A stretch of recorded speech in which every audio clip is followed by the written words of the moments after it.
Thank you. Good athletes, so hopefully.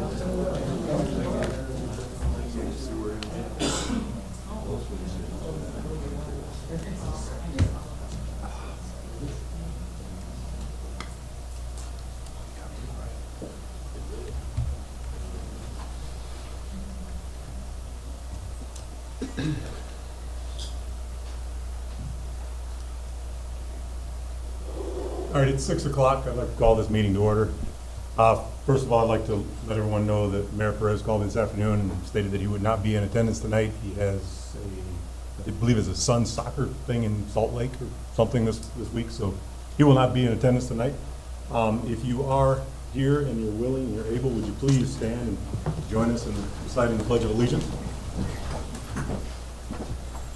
I pledge allegiance to the flag of the United States of America and to the republic for which it stands, one nation, under God, indivisible, with liberty and justice for all. Would you all please bow your heads for tonight's invocation? Our precious Heavenly Father, we thank you once again for allowing us to gather freely here tonight. We thank you for the blessing, for blessing this commission with an extraordinary city manager and city staff who perform their duties to the highest level. I thank you for the businesses, the churches, the families, and all individuals who make our city the great place that it is. Father, I also thank you for my fellow commissioners and the privileges to serve with each of them. I pray for this commission meeting tonight. Give commissioners wisdom and guidance as we deliberate on items before us.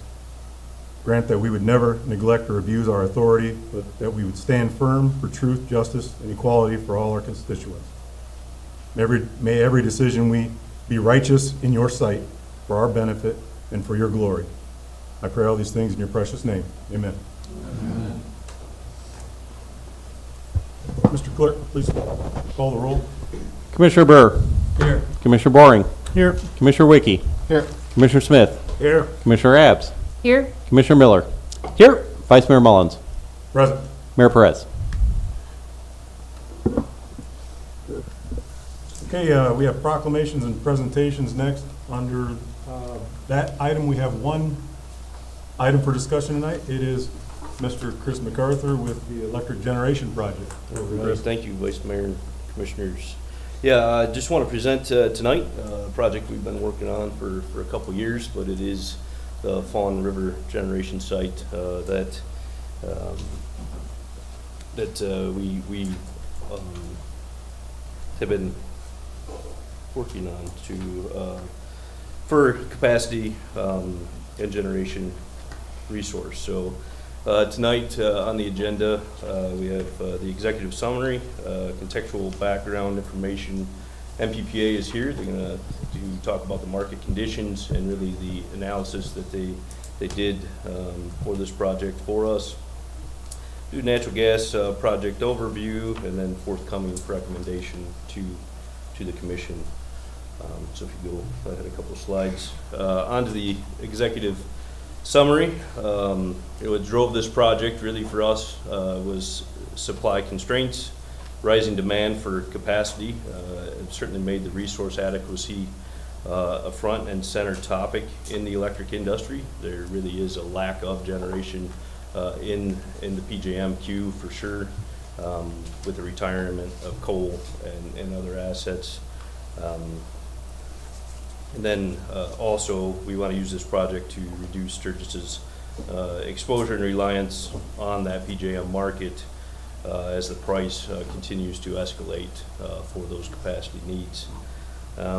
We do have a long history in investing in local supply resources. We have the solar farm, obviously long time hydro dam, and then also the diesel 6 megawatt plant down there. We also have, the incoming potential for the battery storage as well.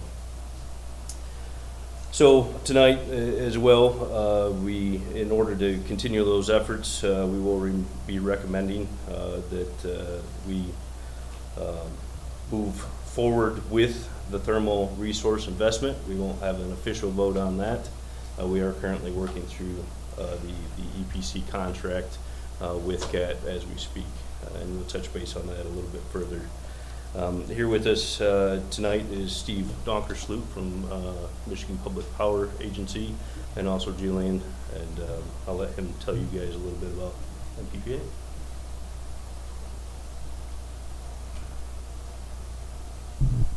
Good evening, Vice Mayor, Commission. Appreciate the opportunity to be here this evening. It's always fun to get out and about. I'm Steve Donkersloot from the Michigan Public Power Agency. I'm the Director of Strategic Energy Resources and Services with MPPA. I'm responsible for long-term power supply, both investments in and contracts for. But beyond that, MPPA also assists members with local projects. And the project we're talking about tonight is a long-term power supply investment. So it would be natural for me and others on my team to assist Sturgis with this investment that you're considering. A little bit of background about me though. I've been in the industry for 17 years, and actually before joining MPPA in 2020, I was with Lowell Light and Power, a municipal electric utility outside of Grand Rapids in Kent County, and Lowell Light and Power is one of MPPA's members. So I was on the retail side, a peer of Chris's for 11 and a half years, from 09 to 2020, and joined MPPA in 2020.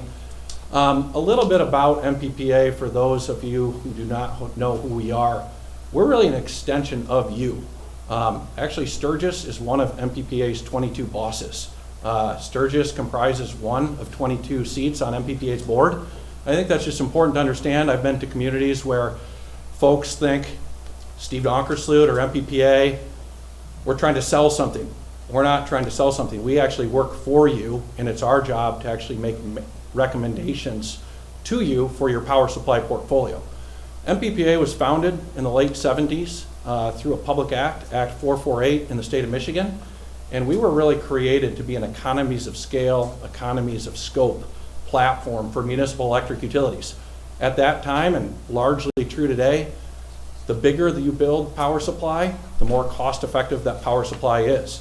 And most municipals are just not big enough to build utility scale large generation resources on their own.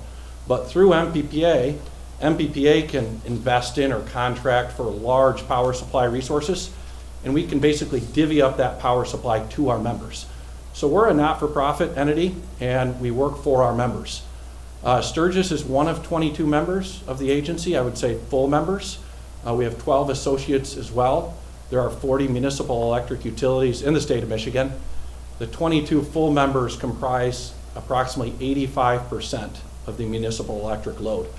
Our members are quite diverse. Lansing Board of Water and Light is our largest member. Holland is next largest. Say Sturgis is right in the middle, but we have members as small as St. Louis, Michigan, Hart, Michigan, Portland, Michigan, Marquette as well in the Upper Peninsula. But essentially our job is to create efficiencies for our members through economies of scale, economies of scope, that translates into lower cost, reduced risk, leveraging our experience and facilitating the implementation of power supply. So our full members, including Sturgis, looks to MPPA to make recommendations for their power supply portfolio, both energy, capacity, and transmission. Obviously, Sturgis has done a lot locally here, which is great because MPPA is a project-based agency. Members can take the services and resources from MPPA that best fit their needs, but they're free and clear to do things locally. MPPA is the market interface for Sturgis, meaning we interface your assets into the marketplace. We also take care of all the things that happen behind the scenes when you turn on a light switch. But I just want to be clear, again, we're an extension of you, you're our boss, and we've been enlisted to help Sturgis' staff basically vet and research this project. Next slide, please. This is a quick pictorial of our membership. I know it's very small, but you can see 21 of our 22 members are in the Lower Peninsula. 4 members are in Southwest Michigan, including Sturgis, and that is the PJM, Regional Transmission Operator footprint. That footprint extends through Pennsylvania, into New Jersey, Maryland, through the east. The vast majority of members are in the MISO, or Mid-Continent Independent System Operator footprint. Next slide. So why are we here tonight? It's to talk about natural gas investment here locally, but really to set the stage for why MPPA and the electric utility here believe making that investment is worthwhile. Want to just provide some context and background and color for the meat and potatoes part of the presentation, which is the actual generation itself. So at the aggregate MPPA member level, again, not Sturgis, but at the aggregate level, representing all 22 of our members, MPPA forecasts that our membership will have a capacity shortfall in excess of 200 megawatts. When I say capacity, that's synonymous with reliability or resource adequacy. And that deficit is forecasted to increase annually thereafter. We believe at MPPA addressing that capacity shortfall sooner than later is a wise thing to do because meeting our resource adequacy needs or layering in additional capacity is challenging, can take a long time, and not doing so poses many different types of risk. And I listed those here. Not addressing resource adequacy needs can translate into financial risk, meaning you're exposed to the marketplace and whatever the cost of capacity is that you would have to procure through the market. Obviously, not having enough capacity means there may not be enough generation during certain times of the year. That could lead to reliability events, and we don't want that. Further, there's regulatory mandates here in the state of Michigan that require all load-serving entities, Sturgis being one, to demonstrate to the Michigan Public Service Commission that they've met 95% of their capacity needs 4 years in advance. And then reputational risk. When I was at Lowell Light and Power, I didn't fully appreciate the fact that Lowell Light and Power really was part of a much greater marketplace. At Lowell Light and Power, like Sturgis here, was started in 1896, and my belief at the time was, gosh, you know, we're just a small municipal electric utility in rural Michigan. When I got to MPPA, I recognized and appreciate that MPPA and our members are very much seen in the marketplace by the investor-owned utilities, by the cooperative utilities, by the state of Michigan, the Public Service Commission, as well as the wholesale market operators and FERC. So not addressing resource adequacy needs from a reputational risk standpoint is very real. So that's the first reason we want to address resource adequacy, the risks associated with it. Two, the market conditions that exist today. Historically, there was excess capacity. Really, it's just a supply-demand game. Economics 101. There's a demand for electricity, and there's generation to supply for that electricity. Historically, in the 2000s and 2010s, early 2020s, we had a lot of excess supply and very low load growth. That's flipped lately. You've heard and read in the news, there's resource retirements, there's load growth potential through data centers and AI, electrification, onshoring of manufacturing. So this supply-demand balance as it relates to capacity is now very fragile. In the past, because there was excess supply, we could go to the marketplace and buy other people's length, what they had built, and include that in Sturgis and our members' portfolio, and we could do this very cost effectively. That's no longer the case. There's actually very few sellers. The sellers that have excess capacity can charge a lot for it, and that leads to very expensive capacity and a lot of price volatility. This could be further exaggerated by load growth, as mentioned, the retirement of base load resources to just make that supply-demand balance worse than it is. So that's the second reason we're focused on resource adequacy at MPPA. Next slide for the third and fourth reasons. I mentioned that Sturgis is in the PJM RTO. They're basically the grid operator. It's their job to create markets to balance load, those that consume electricity, and generation, those who produce electricity. And it's a very complex system, but they're basically a clearinghouse. PJM also is the entity that folks have to utilize to build utility scale projects that connect to the transmission system. It's PJM and the transmission owners that study whether or not a project can connect to the transmission system, and if so, if there's upgrades to the transmission system that are required. The transmission system in PJM and all of the RTOs across this country are very backlogged. It takes a long, long time to get through those RTO queues. And even when you get through the queues, it takes a long time to build the transmission upgrades that are required to connect to these projects, and then it takes a long time to build these large projects. Point being, to try to secure capacity through utility scale projects that connect to the transmission system, because of this RTO challenge, it just makes things very, very difficult. And then finally, I covered that fourth one, there's actually rule changes. So it's PJM that sets the rules for how much capacity credit a resource will get. For example, you could install 1 megawatt of solar, but that doesn't mean it provides 1 megawatt of reliability value. If you install 1 megawatt of gas, PJM says that's very close to 1 megawatt of reliability for Sturgis's portfolio, but a megawatt of solar you can install, we're going to credit that far less. They're constantly changing these rules, and the intermittent resources, because you cannot control the fuel, are worth much less from a reliability perspective. So this is causing an added complexity as it relates to resource adequacy. So for those 4 reasons, MPPA is focused on resource adequacy, and if we can advance to the next slide. To address this, last year MPPA introduced a strategic objective exclusively focused on resource adequacy. And at the time, in 2025, the objective's purpose was to assess member interest in installing local generation, and if interested, what is the actual capability for members to install local generation. We engaged Sturgis and other members, and Sturgis expressed an interest in pursuing installing more local generation. So last year with Sturgis, we assessed various sites and we looked at various variables like fuel constraints, distribution constraints, and environmental constraints. This year, our objective is to perform additional due diligence and get to the point of going to members for approval of the resources that we've been analyzing and performing due diligence on.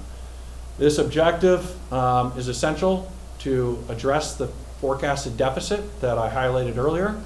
It's also required to meet resource adequacy demonstration requirements as part of the state process, and it obviously mitigates the risks that I highlighted earlier. So MPPA's position is that investments in or contracts for new power supply resources that have high levels of accreditation for capacity or reliability purposes are going to be needed to address resource adequacy and the risks that I've highlighted. And we believe local power supply resources are the best way to do that. It avoids that transmission queue that I described earlier. Members own, operate, and maintain their own local distribution systems. And it's much easier to build a resource in a community where that resource is benefiting the community that it's located. If we wanted to build a resource in XYZ Michigan, where that resource, it doesn't benefit them, it's much harder to permit, it's much harder to get local support, it's much harder to get favorable tax treatment if that's a variable, et cetera, et cetera. So MPPA's perspective is new power supply resources we should look at building locally because we control more of the variables and there's less risk. Next slide.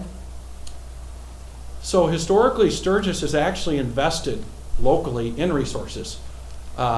Here's a pictorial that shows 3 different sections. You have existing resources, you have solar, you have diesel, and you have hydro. Those are all online in your community connected to Sturgis's distribution system today. Recently, Sturgis Commission approved a contract for a battery energy storage system that's in the process of ultimately coming to market. And what we're going to be talking about today is a natural gas project, which is a 7.5 megawatt resource.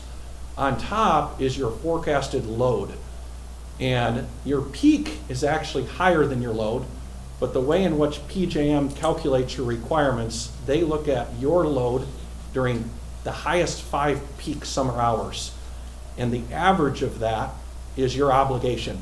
So your peak is actually in the high 40s, but historically your actual obligation has been in the high 30s.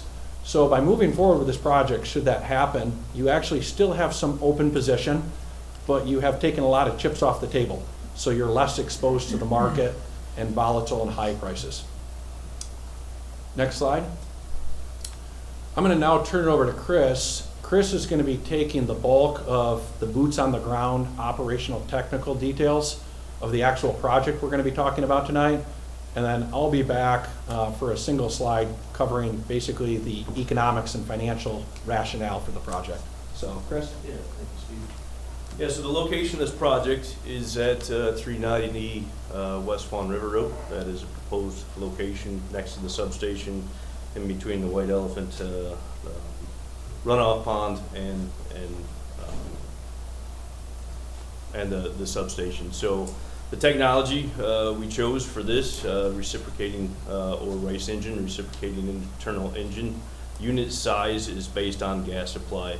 We got with MGU early on, Michigan Gas Utilities early on, to see the availability of the gas here in town, and enough for 7.5 megawatts is all that we had here. That location is ideal as well because the gas line is right across the road there, so it makes for an easy hookup for that. The electric interconnection will connect directly to that substation. We do have an open breaker there that will connect these units right to that, which then will be connected to the system. Next slide, please. I think. Maybe. There we go. So it's kind of small, but here's a pictorial of what these engines will look like laid next to the substation, but ultimately inside those 3 container units or those boxes, you'll have an engine with a generator set, like the yellow one up in the corner. These 3 containers are exactly what our units will look like. This picture actually came from Coldwater. They've got 3 identical units there as well. And then below just kind of shows you inside the container how everything is situated. Next slide. Yeah, so we chose the reciprocating engine based on, as I mentioned earlier, existing gas supply, competitive price. That came in at under $1,500 a kilowatt installed. Cheaper than alternatives such as a combined cycle or a simple cycle combustion turbine. Obviously those prices are higher than this. But this engine fit our needs the best. So why we chose CAT, McAllister specifically, they're the local dealer for CAT.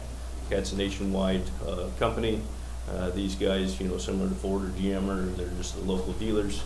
They are a Sourcewell cooperative purchasing supplier, so they participate in that program.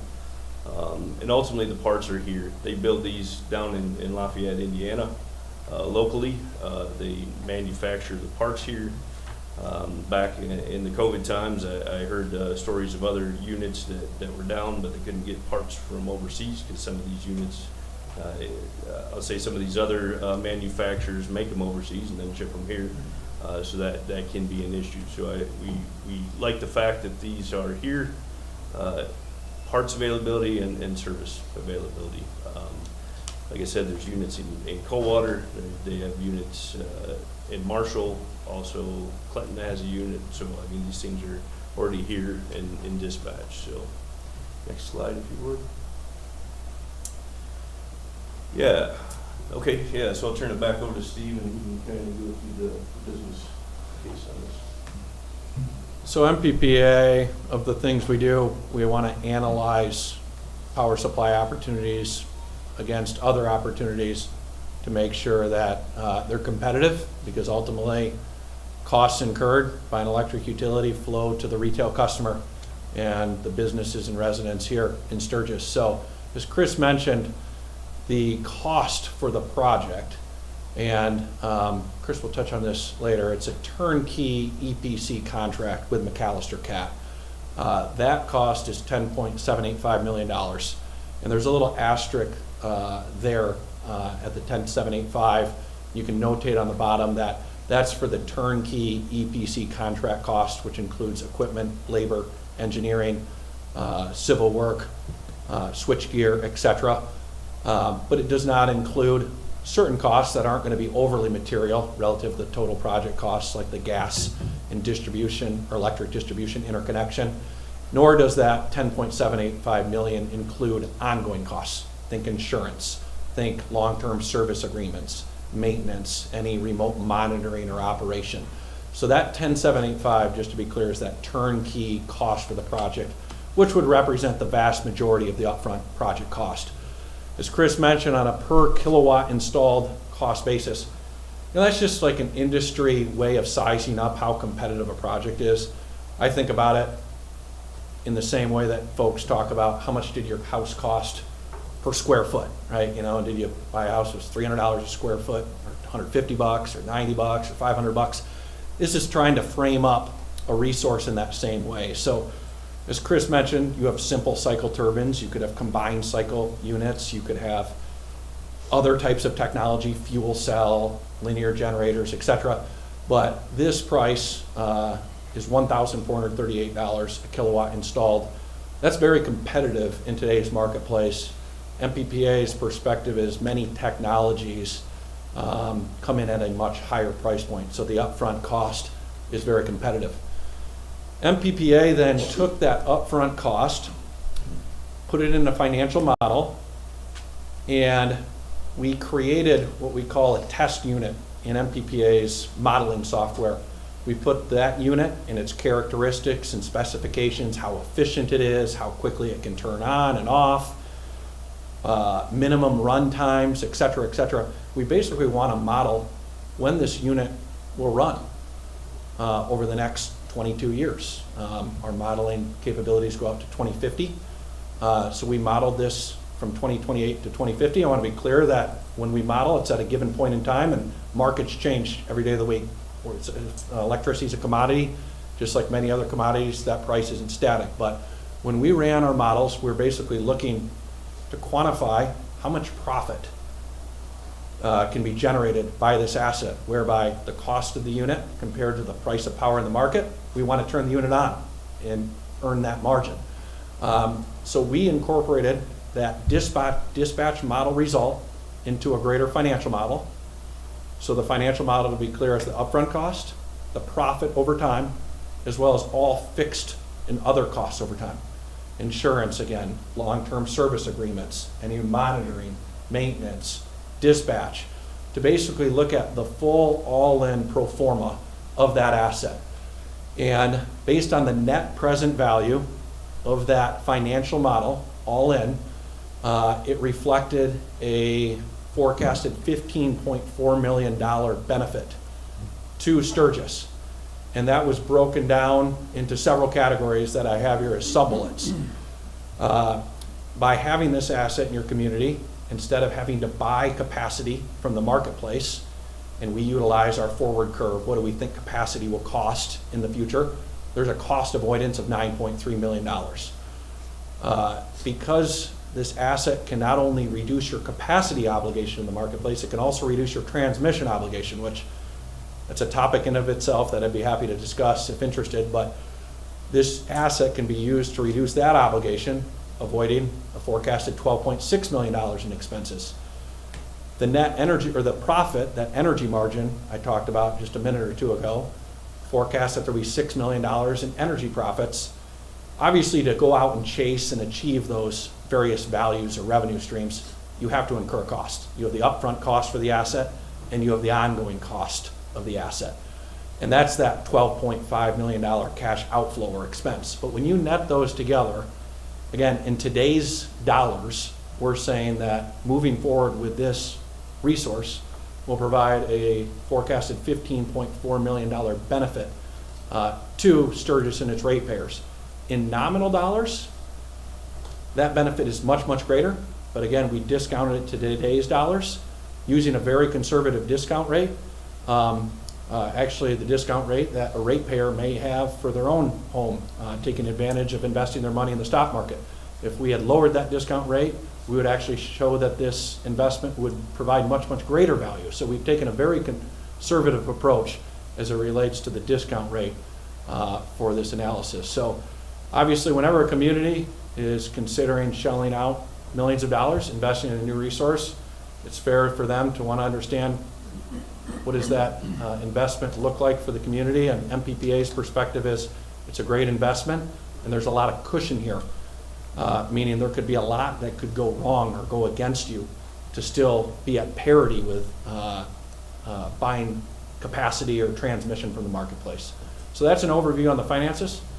I would be remiss, happy to take questions and comments now and throughout the presentation as well. So, I got a question. sure. So will we be regulated like we were with the diesel generation, where we have to get permission to run that for peak shaving? Can we just run that when we think that we need to run it? There is a renewable operating permit. Chris and team are working with a consultant to obtain that permit. That permit will have certain restrictions.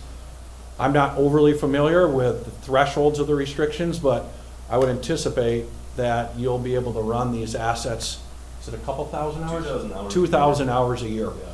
So MPPA's forecast reflected that this unit could operate anywhere from 10 to 20% of the year, depending on the year, between 28 and 2050. 20% of the year, there's 8,760 hours in a year, so maybe 1,700 hours would be 20%. So that 2,000 hour threshold does have cushion in it for you to continue to operate. And that was figured in when you were talking about the profit that the city would realize at 20%? Yeah, we in our modeling logic only want the unit to run when it's profitable to do so. But in all cases, there was not years where we had over 2,000 hours of operation. Okay. Yeah, Thank you. you're welcome. How many hours are we allowed to run the diesel plant? Yeah, so that one's actually got a higher run, but it's I'd have to look at the permit again. It's right around that 2,000 hours as well, but the cost to run that unit is much higher, so it's not in the money as much as what this one will be. The renewable operating permit is going to be different on those. These are EPA certified engines, where that one there we have to do stack testing and all the other stuff that comes along with that. These ones we won't have to do any of that. So that's ultimately why we permitted these for only 2,000 hours. We feel that we'll be under that threshold. It doesn't mean that futuristically, if for some reason something happens in the market where we need to run them more, we can go back and re-permit these. It just has more. We may have to put a catalyst on there, for instance, to reduce NOx, or we may have to do other emissions emitting upgrades to the engines to make them meet the protocols. So.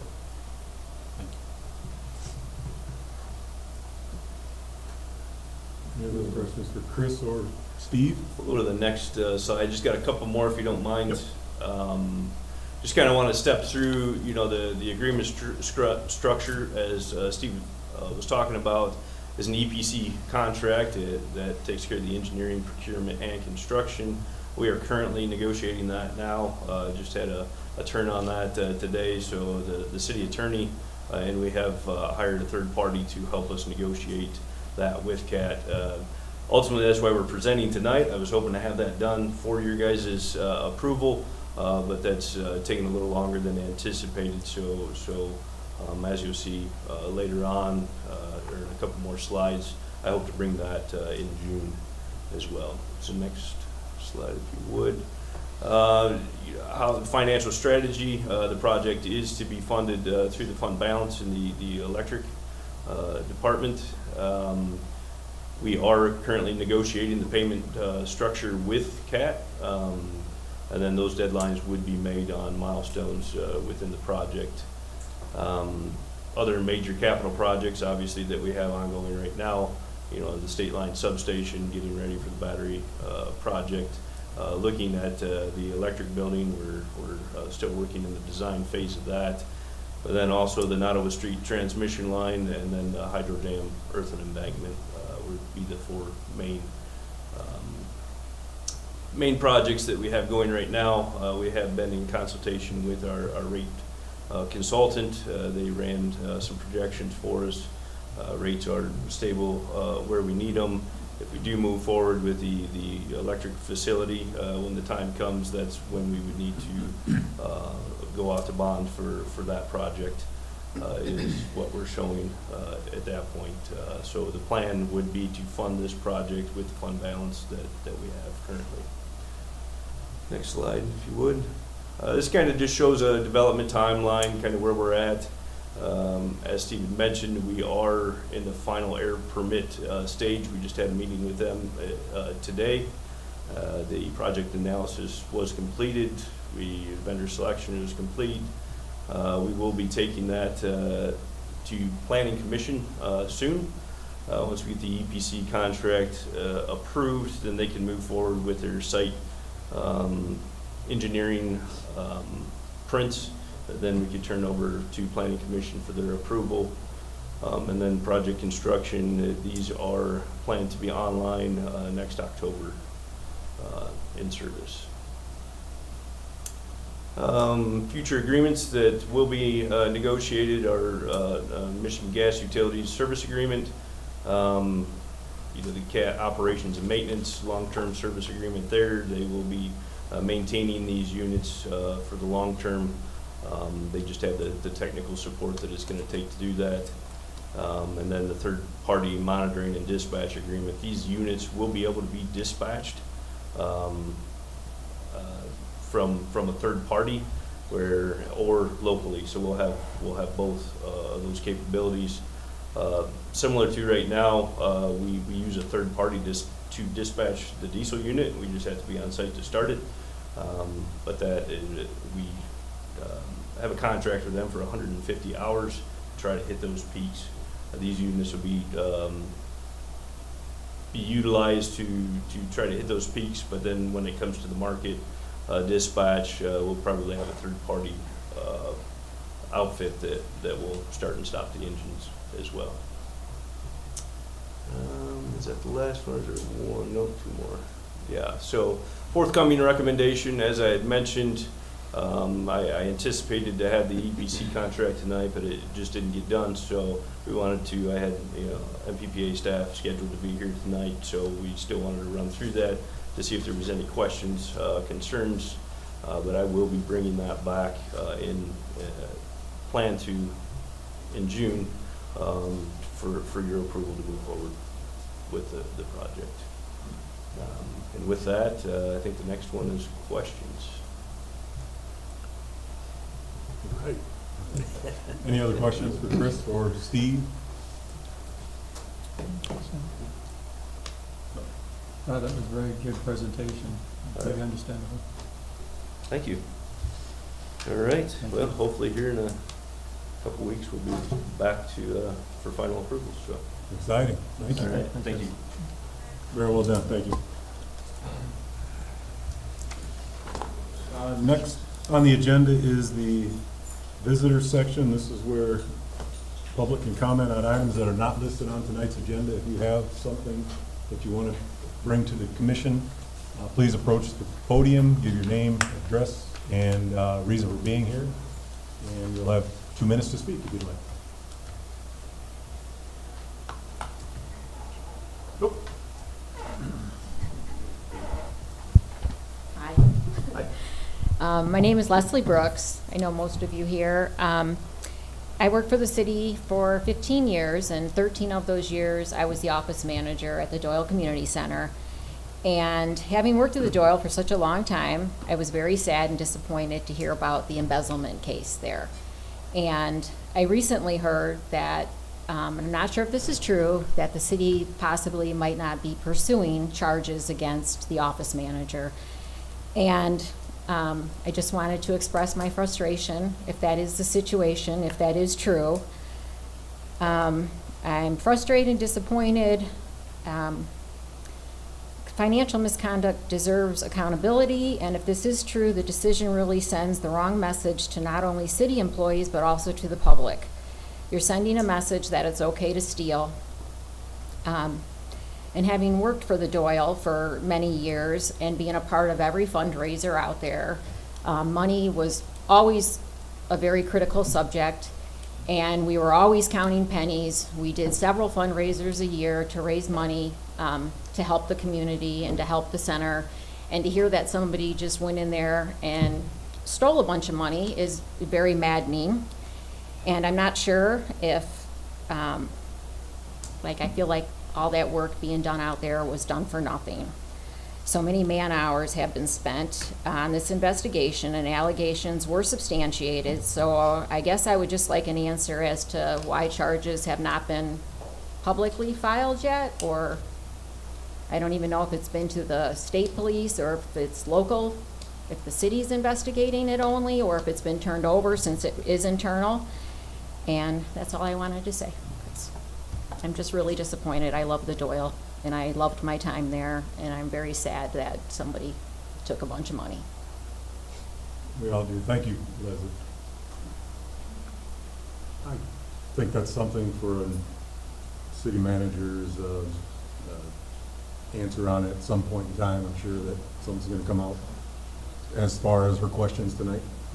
Probably not tonight, I'm guessing, but I would at some say point. that, obviously we have situation, I think I've updated this commission before, that there's an investigation still ongoing, so that's where we still sit in terms of any criminal charges related to that matter.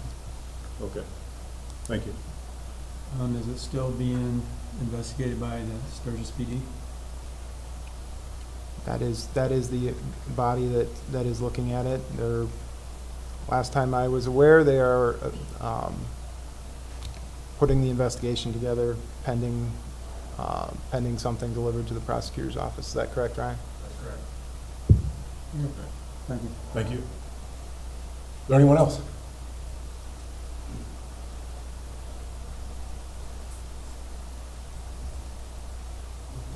Good evening, Luke Laurie, 618 Arizona Boulevard in Three Rivers.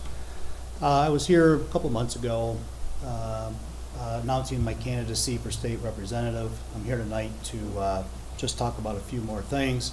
I think last time I was here, I did not have any literature. I have some contact cards tonight, so if it's okay if I give them to the clerk and maybe pass them around.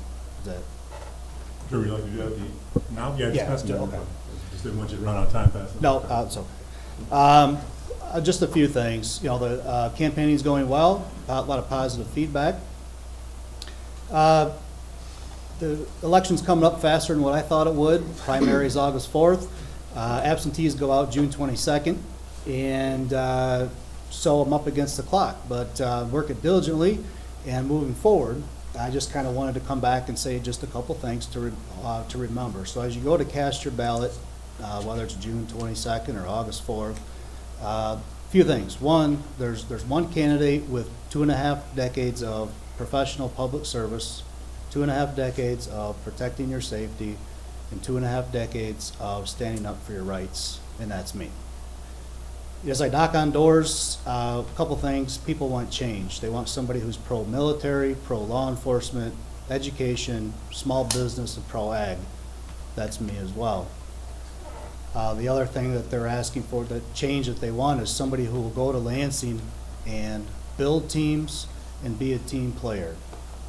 That's me as well. I want to get things done for the constituents of this district. That's all that I'll say to you tonight in terms of that. I appreciate your time. I would normally stay till the end of the meeting to listen. I do like to keep up on what's going on in each place I go to and maybe chat afterwards. But frankly, I've been on the road a lot lately, and I would like to get home to see my son before he goes to bed. So I appreciate you guys' time. I'll try to see you down the road. Hey, it was a perfect 2 minutes. How'd you know? Internal clock, my God. Thank you for being here. Anyone else tonight?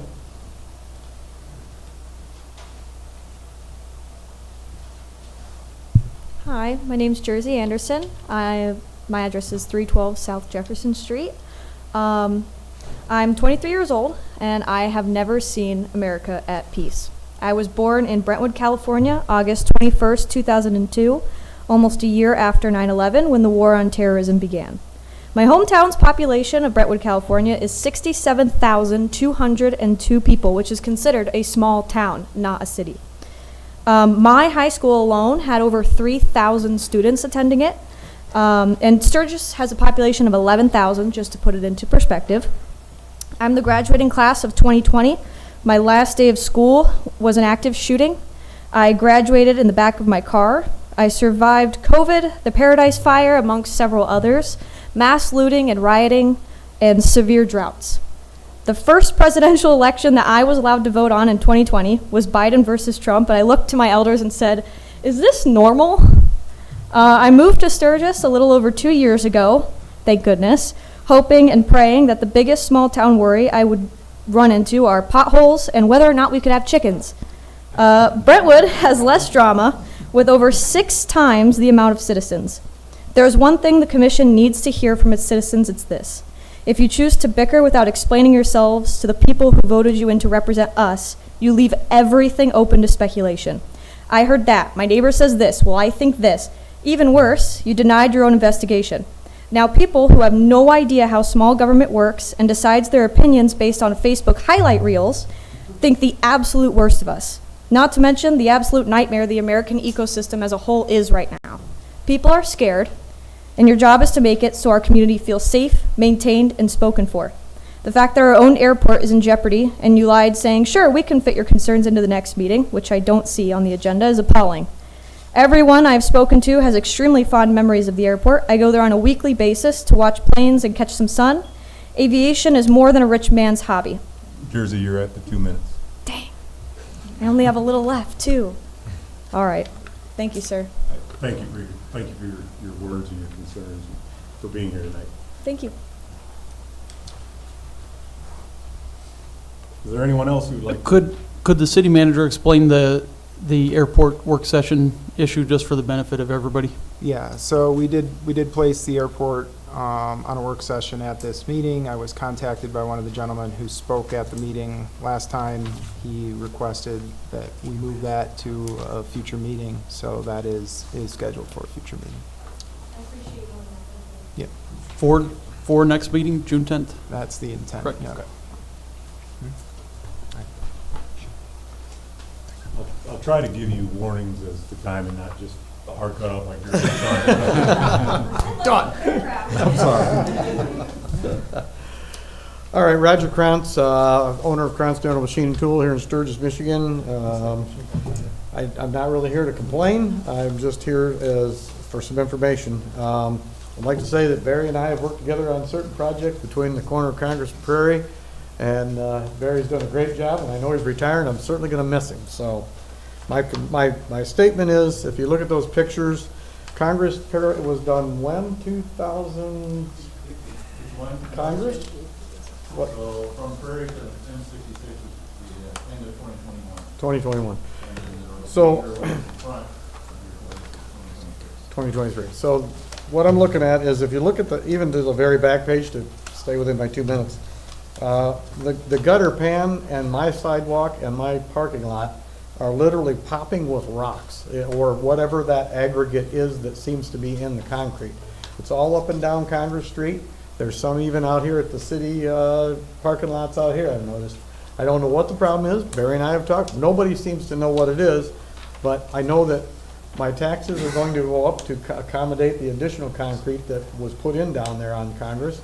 And I'd like to think that, some of those pictures reflect concrete that are way older than that. They're probably 30, 40-year-old concrete that are still in great shape on my property.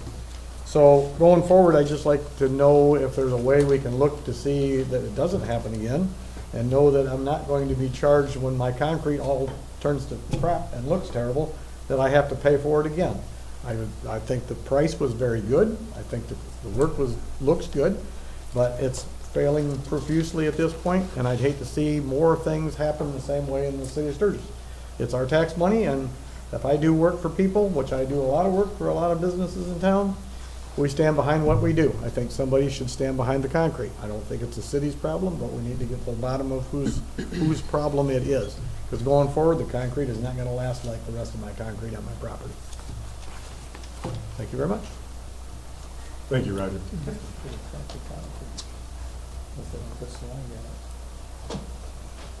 Is there anyone else who'd like to make comments to the commission? Seeing none, we will move on to the next item on the agenda, which is the approval of tonight's agenda. I move we approve the agenda as presented. Support.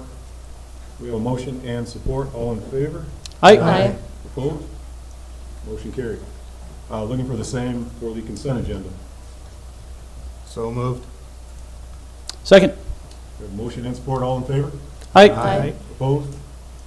Motion carried. We have no unfinished business tonight, so we move right into new business. We have an amendment to Public Act 425, Sturgis Township. Barry Cox, or excuse me, it's not Barry tonight, it is Andrew. Andrew Cook tonight will be taking this item. Thank you, Mr. Vice Mayor. I will now open the public hearing. Thank you, Mr. Vice Mayor. Included in your packet was the Fourth Amendment to the Agreement for Conditional Transfer of Property with Sturgis Township.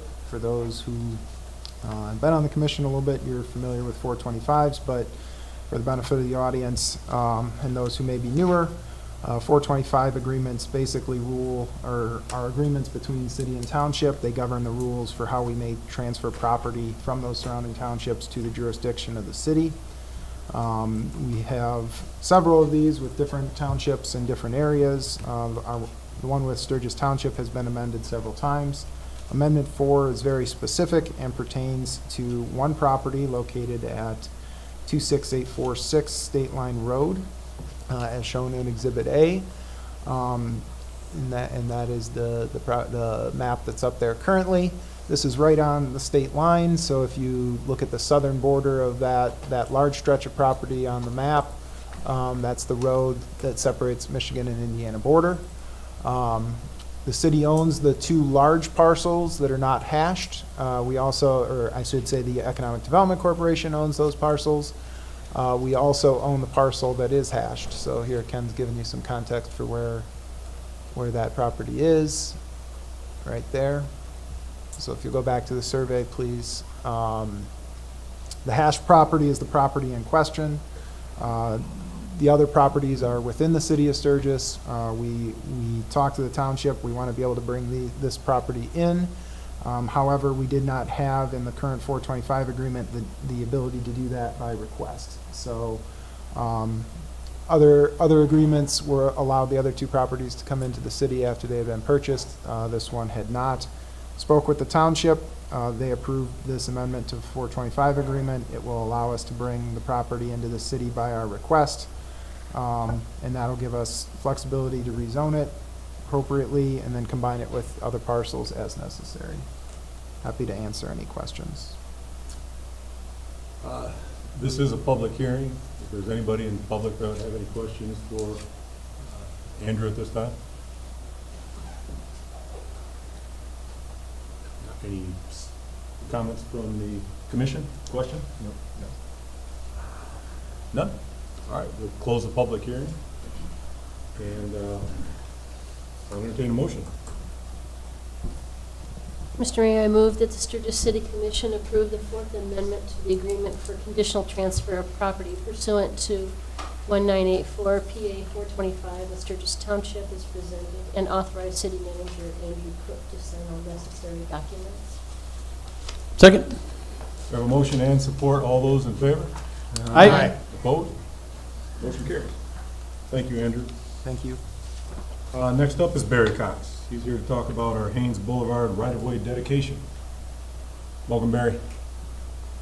Thank you, Vice Mayor, City Commission. Exhibit A, please, if you could. So before you this evening is a resolution regarding Haynes Boulevard extension and dedication. This is a connecting piece that was deeded by the SIA to the City of Sturgis back in 2023. And one of the things that was on my desk to get done before I left. So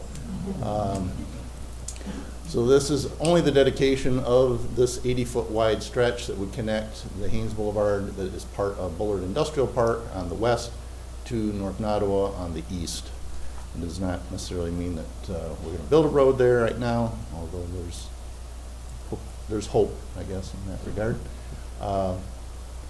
And at that particular point in time, we would need to actually do a acceptance of the street as built for Act 51 purposes and actually receive monies for it. So with that, happy to try to answer any questions you may have regarding this particular agenda item. Barry, wasn't the original plan to take that all the way over to North Centerville? In a long ago Long time time frame, ago. yes, there was a conceived plan to continue that all the way to the west to the other portion of Haynes that's off of North Centerville. So it Maybe was someday. looked at as an M66 bypass at one time. There was funding that was offered, Right. but MDOT wanted a lot of restrictions to accomplish that and put all the costs on the city. So On the city. ultimately, it was decided Their road, against our responsibility. something like that. Yeah. Okay, thank you. Any other questions for Barry? Not, what's the wish of the commission?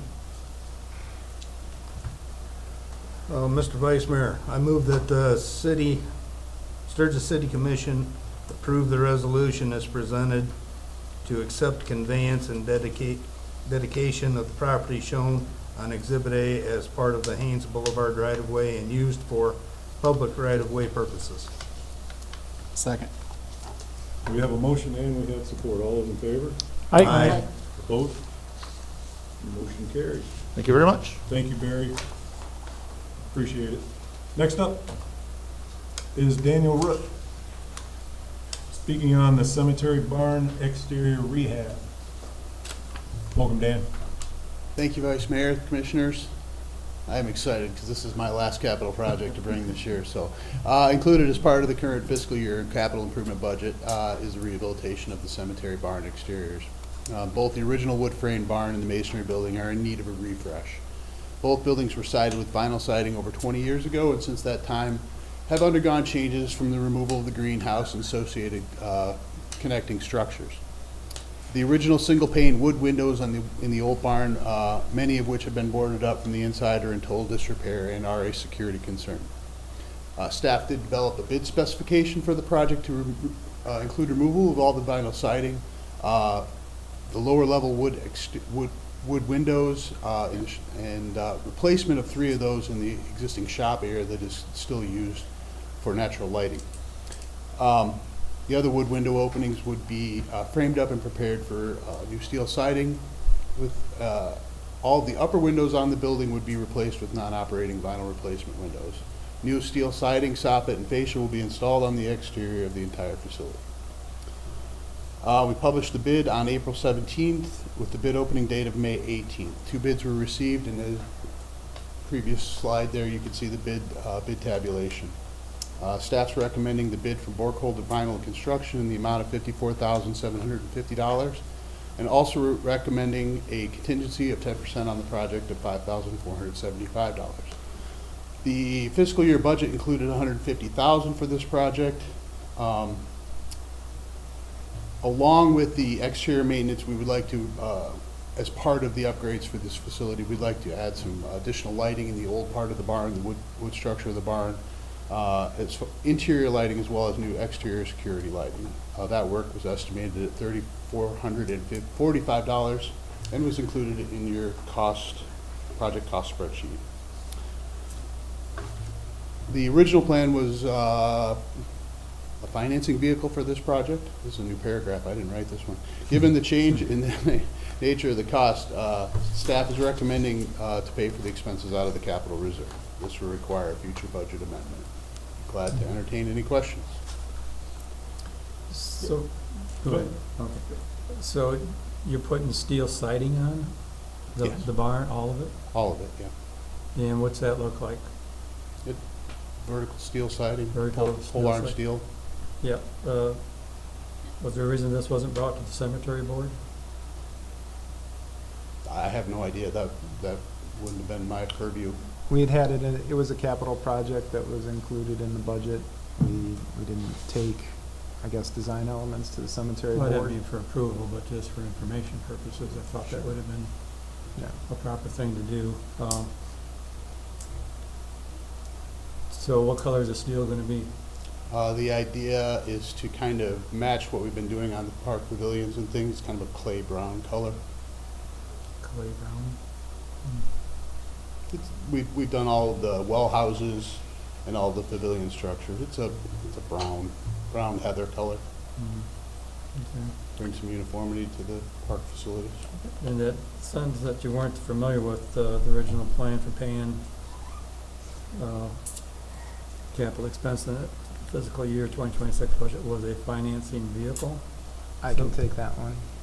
It was budgeted originally as a loan or some type of bond to get that $150,000. Given the nature of the fact that it's significantly smaller than that, rather than go out for some type of, again, financing vehicle, whether it's a loan or something along those lines, we're recommending that we take the money out of capital reserve this year. I guess I don't know how a budget works. I thought the budget was we'd have to 150,000 in the budget for that project. And then Well, that- you did. We budgeted to get a loan of $150,000. That was what we had I guess I budgeted missed for. that. All right, thank you. Dan, a question for you. Under budget's always great. 150 was budgeted for the thing, and it's gonna come in at 86, including lighting upgrades and whatever, you got 63,000 remaining on that. Are there other things that you wanted, that are gonna be coming forward for that particular project building to use any more of that money? Not at this time. Not at this time. Future consideration is going to be roof replacement. We're getting to that 20 years. Lighting And when I- lighting upgrades were added, I guess, because it was under budget. Is that what I'm reading? Well, part of that, but also because we are boarding up the lower windows or covering the lower windows, so to be able to operate inside, Okay. taking some of the natural light away. Is there any surveillance out there at all? Video surveillance No, at that location at all? Not at the cemetery. It's an asset. I'm just wondering if there should be. We can always look into that. Well, if you get rid of all the lower windows and that are boarded up now and put the steel on there, it'd be pretty hard to get into anything. Well, I mean, there's equipment and trucks and things out there too, right? Right. I'm just. Yeah, we had for trucks our own stolen benefit. several If there's- years That ago. might be a suggestion. Right. And in the past, they broke out the windows to get in there. The lower windows. Yeah, but not everything is inside, is it? Is there, there's things stored outside as well? Just 2 trucks, I believe, are stored outside, but I'm a big believer in security, so. We that's- continually evaluate where we need security cameras and those types of things. I'm and not we can- against it. We can look at that. Yeah. And I guess I guess to tie in with Commissioner Burr's question about the financing and the dollar amount, when we see a project like this under budget, especially when it was something that we were looking to borrow money for, or that we have to use capital reserve in this case for, when we're under budget, that just means we're not borrowing more money, or we're not, if we have to go out and add to that budget, we're either borrowing more money to do it, or we're pulling out of our capital reserve. To the extent that we can right-size those dollars, we always are gonna recommend to do that, so. Sure, yeah, I don't have a problem with that at all. I'm just more worried about. Currently, security that or building assets. is not on the city computer network either. There's no city fiber to that building. That's probably part of the reason we don't have cameras. It would create a bit of a challenge tying it into the network, not to mention the cost. Is there no office out at that facility? There's an office. They've got a different internet connection than the rest of the city. Okay. Thank you. Yeah. Any additional questions for Dan? If not, what's the wish of the commission? Mr. Vice Mayor, I believe I misspoke the first time. Mr. Vice Mayor, I move that the Sturgis City Commission approve the bid from Borkholder Vinyl and Construction for the exterior rehabilitation of the cemetery maintenance farm in the amount of $54,750 as presented. Second. All right, we have a motion and a second. All in favor? Aye. Aye. Opposed? Motion carries. Thank you, Dan. Yep, thank you. Thanks for the work you do. Mr. Vice Mayor, I move that the Sturgis City Commission approve a contingency budget for the cemetery maintenance barn project in the amount of $5,475 as presented. Thank you. I'm sorry for getting ahead of myself. Second. All right, we have a motion and a second. All in favor? Aye. Opposed? Motion carries. Thank you again, Dan. Next up is Ken Rose to speak on the setting the millage rate public hearing. Ken? Well, in addition to election, we'll have some taxes getting sent out this summer. So at this point, I think it's a good time just to make sure we got the advertisement out in plenty of time to, we'll set the public hearing for the June 22nd meeting. The critical aspect is what do we put in the advertisement? For the past several years, we have included in the advertisement the maximum millage for the city operating and for the streets and sidewalks in the advertisement because that is the maximum amount that you can levy at that public hearing. If you put in a lower amount and then wanted to do a higher amount, you would have to have a second public hearing, and timing-wise, that becomes difficult. So it has been recommended to just use the maximum Headley amount in the public hearing, and then at the public hearing, you can decide to choose that amount or a lower amount. So this past year, our Headley rollback amount is 11.3939. I think it was 11.5552 last year. And our streets and sidewalk maximum last year was 2.9667. This year it's 2.926. If you recall, we did a city operating levy of 11.08, so lower than the maximum Headley amount. So at this point, you're not deciding on a millage rate, you're just deciding what to advertise. So I'm happy to answer any questions. Great. Any question? Everybody happy with advertising at the max? Yeah. Mr. Vice Mayor, I move that the Sturgis City Commission set the 2026 millage rate public hearing for the June 22nd, 2026 regular meeting and direct city staff to include 11.3939 mills for our operating millage and 2.926 mills for our streets and sidewalk improvement millage as part of the public hearing notice. Second. Okay, we have a motion and we have a second. All those in favor? Aye. Opposed? Motion carried. Ken, you're up again. We're going to speak on the interim city manager. And although I'm up, this is your time. So I've gotten a little bit of feedback in terms of interim city managers, but we're looking for direction on how you would like to proceed. So hopefully you've had a chance to at least look at the MME interim listing. And there's, it did get changed. I think I sent you an email just that they did update the list, so I can tell you it's updated. But you know, so I don't know if there's particular individuals that you would like to contact, if there's criteria, but this is your time to give us direction. Ken, you asked for feedback. Did you get feedback from everyone? And I got compile some like feedback. Some? Some. Based on that, you have like a preferred? I would not say List? I'm ready to. Not yet. Yeah, so Okay, if. so we need to discuss. You need to discuss, I would say that. So there's three that I saw that just make sense. They're all within an hour and 15 minutes of us. One from Battle Creek, one from Concord, and one from Allegan. Vester Davis Jr., Doug Terry, and Jay, and I'm not going to try that last name.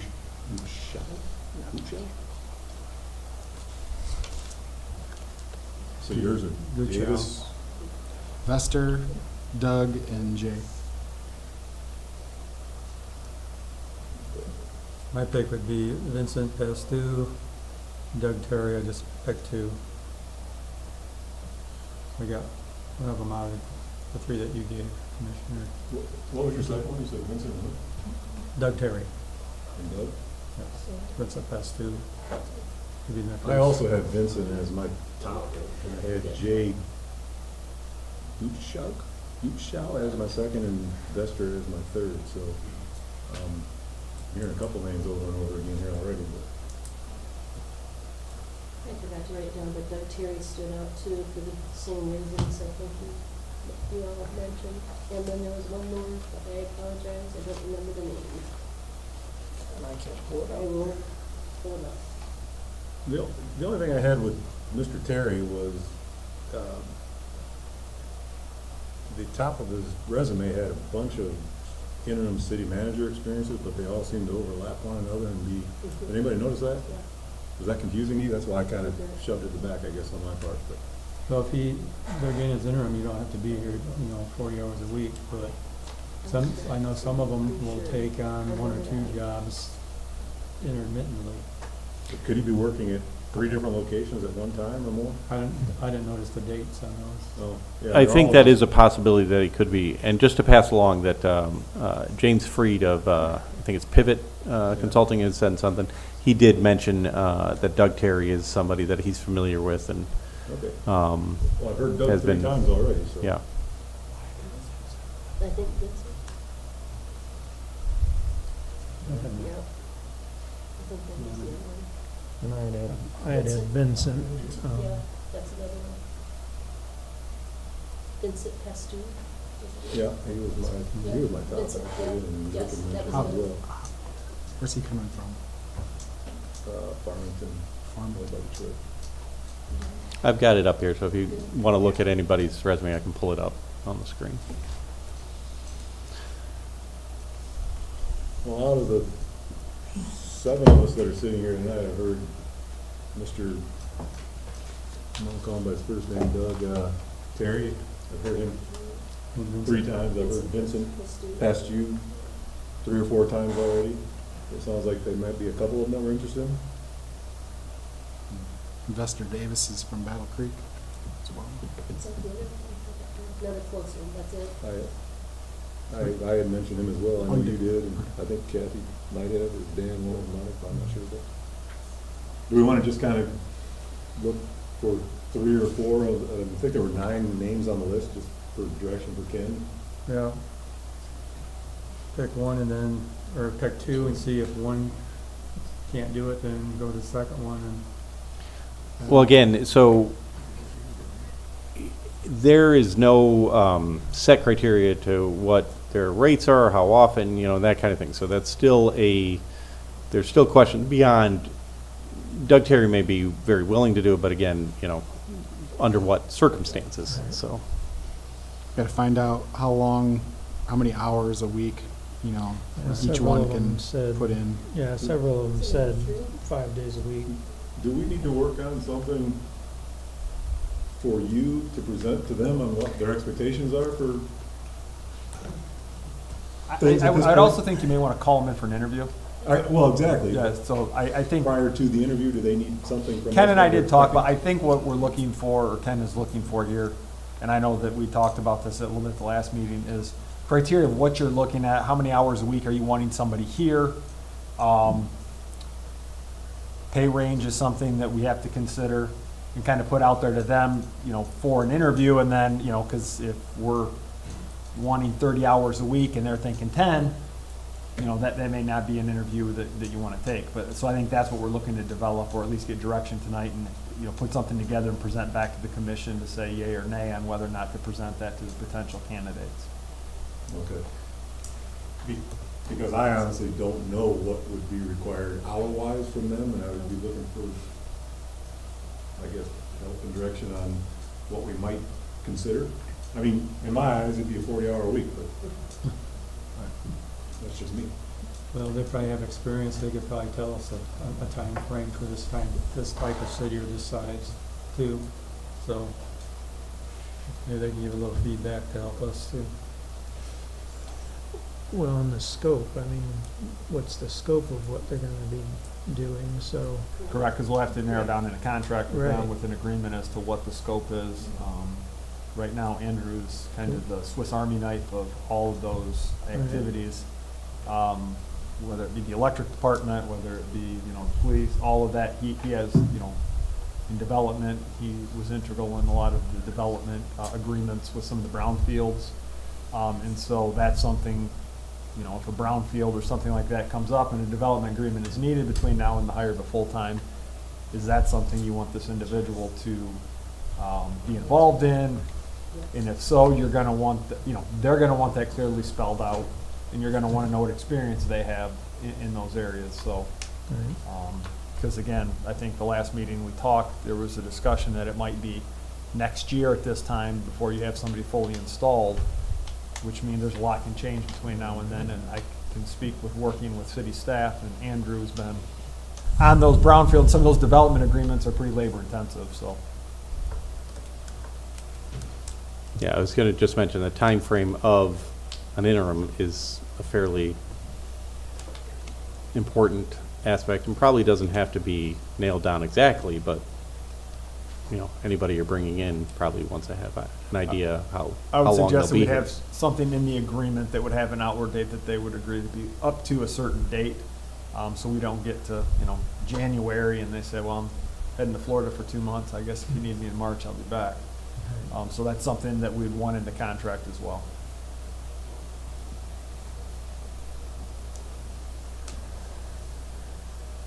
So are we thinking 3 names or? We should probably go with 3. Just let's see. Ken, does that?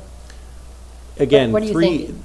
the names are, if you feel comfortable in these, 3 individuals, but again, the criteria for what you want that interim, what is the interim gonna be doing? How long, how much, how involved? So I wouldn't say it's a cart and a horse situation, because the cart and the horse are working together, but it's two moving targets. Who is critical, but what is also critical. The scope of services is pretty critical. And interim for, if somebody was to be here for 2 weeks, what they would need to accomplish is much different than if they're going to be here for 6, 9, 12 months.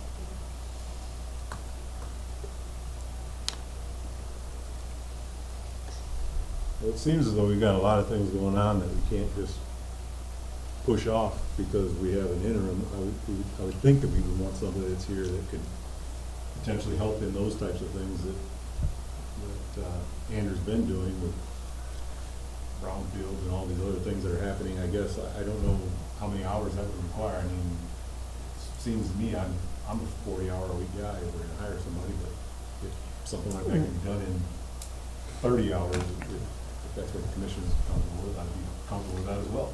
Obviously, I don't think it's a 10-hour-a-week job, though. Yeah, you have department heads throughout the city.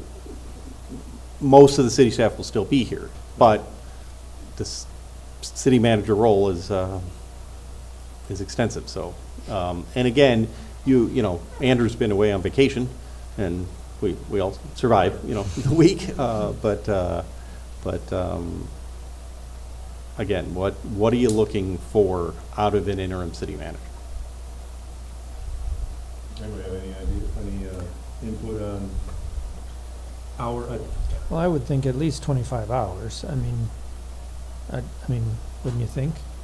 And I'll say this group, I believe, they do have experience. There's Right. nobody coming straight out of several an of MPA those program and have walking been into city this. Yeah. managers or assistant city managers, Yeah. so. Yeah. And some have been interim city managers. But Right. I would assume, how that is, that the requirements at City A may have been different than the requirements at City B, so. Yeah, so it showed the size of some of the Some of cities. them, a couple thousand people. Yeah, yeah.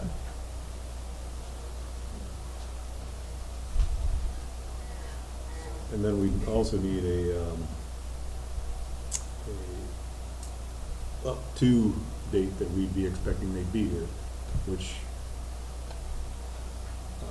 TJ had mentioned at the last meeting about with the holidays coming up and with the elections looming here in November, between election time and holidays, it's probably gonna be about this time next year before we get somebody, so that person's probably gonna be asked to be here through at least May of next year, I would think. I mean, Yeah, I mean, I don't know how long the process will take or whether or not, you know, a lot of that will be dependent on what the field looks like when you go to start interviewing and engage a search firm after November. If I recall, the MML thought, you know, a 2-month process is possible. I can't remember exactly. It's in there. I'd have to look at their proposal, but I don't think it would be a 6-month process to find, you know, I thought we were talking 3 how months. soon, so if we do wait till after the election, is it the very next meeting that we Well, I think the engage an concern was executive the search next firm? meeting you engage, but then if it's after the election, then you have Thanksgiving, then you have Christmas holiday, so getting candidates willing to travel, you know, Right, to Sturgis for that, so you're looking January before any real. right. Right. And we were waiting because of so many of us being up for, Yeah, there's 6. yeah.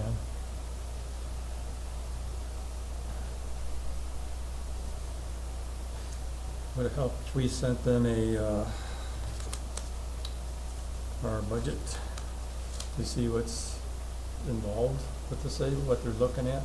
They're looking at the brownfield, they're looking at the I would, electrical department, or you want to send that information?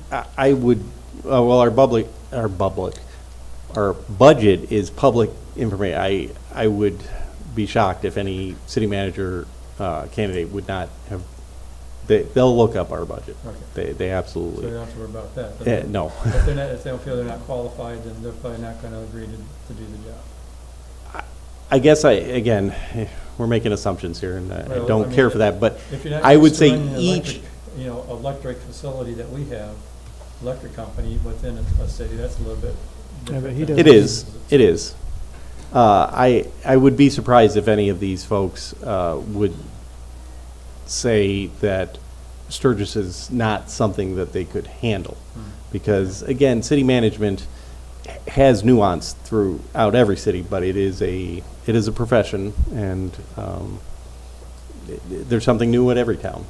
So I don't think there's anything so different in Sturgis that would preclude somebody from saying, all right, I can do it, you know. Well, and like you said, the department heads are gonna be running the departments just fine. Yeah, I mean, I think Andrew tells Chris exactly, you know, when to run that diesel all the time. But other than that, Right.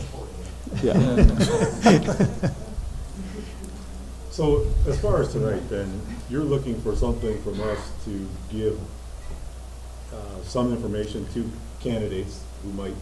Well, again, I guess, I think the As commission far as needs to expected. come to a consensus on what they're looking for out of a city manager, if, an interim city manager. So again, you'll have to figure that out for a city manager as well. But for an interim city manager, what are you looking for? What are the requirements? What are the scope? What, you know, because if Kathy's thinking 40 hours a week and you're thinking 5 and Aaron's thinking 20, I mean, that's a big difference. And I wouldn't be surprised if you were to contact Doug Terry and we all thought, hey, you could do it in 15 hours a week, and he may have comment on that, you know, no, to really do it, you know, at the size of our budget, that you'd need 25 hours a week. I think some of those things we cannot know today, but at least having a consensus of what you're looking for, I think is pretty critical. And it's not just direction to me so we can go out, it's what do you want? One of the issues you may want to is they may be able to, give 30 hours a week, but how many hours a week do you want them in the city? Because some may say, well, I'll remote in, or I'll work from my home, or I'll work remotely, and so that's something that the commission, you want to be clear and transmit that up front. You don't want to get a couple months in and realize they're spending 15 of the 30 hours a week, away from the city and only in the office a couple days a week. So those are all things I think you want to be just transparent with them about what you're looking for and how many hours a week you want them in the city. I think that's why we gotta look at candidates that are within driving distance, on a daily basis. So if we're looking at somebody over in Detroit or up in the UP, that's kind of ridiculous, because they're not gonna move here for an interim position. So, I think there's a couple up there, Michigan there, so. like I said, there's 3 of them within an hour and 15 minutes. I feel like they all should get a look-see from us. Okay, so I heard Commissioner Boring mention 25 to 30 hours a week. Or more. At least half, at least, yeah, between 20 and 25. I'd say about average of 30 maybe, or whatever. Start with 30. Punch it at 30? I think 30. I couldn't Quite disagree frankly, with we're that. guessing. All right. Quite frankly, we are. We are. I mean, we don't, and I guess the important thing is critical functions. We know anything with public safety. We know anything that would come up with infrastructure. You're saying basically most people that are going to be applying will have that experience. One key thing that was brought up was economic development, community development. Those projects are critical from just my perspective. You never want to lose out on something because we can't service that. So, I mean, I guess we think of critical functions. I don't want to put Andrew on the spot. I don't know what those hours are for critical functions at a bare minimum. We're guessing. Yeah, I think it's easier to back away than it is to add to it. So if we start with like a 30-hour thing, and if we interview some people and we talk to them, and through that process, it finds out that it might be only 25 needed or something like that. Maybe it could be negotiated that way and not going up. Am I thinking wrong? I mean, one other option that we could consider, or you could consider, is to look at what others have done in terms of, contact people who've had an intern recently, maybe they have, or MML, they might have some guidance in terms of what an approach to an interim city manager looks like. That may help guide, X number of hours, critical functions, those types of things. Openness to remote work. I think those are all things to consider. And we're also working without an assistant city manager, so I feel like that bumps the hour requirements up as well.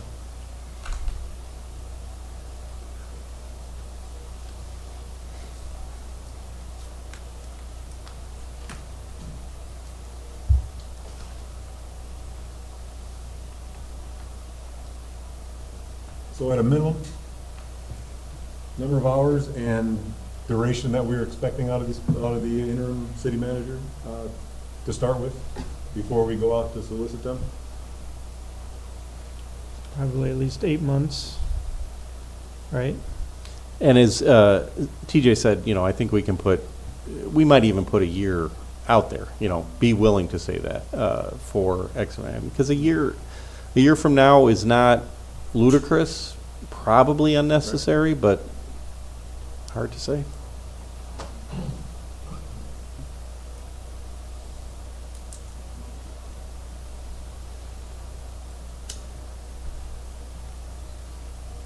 At a minimum. I mean, we expect that, I mean, I think if everybody's comfortable with starting with, say, 30 hours for potential candidates and letting them know it could be up to a year, that might be a good starting point to at least get conversation started, see who might be interested in that.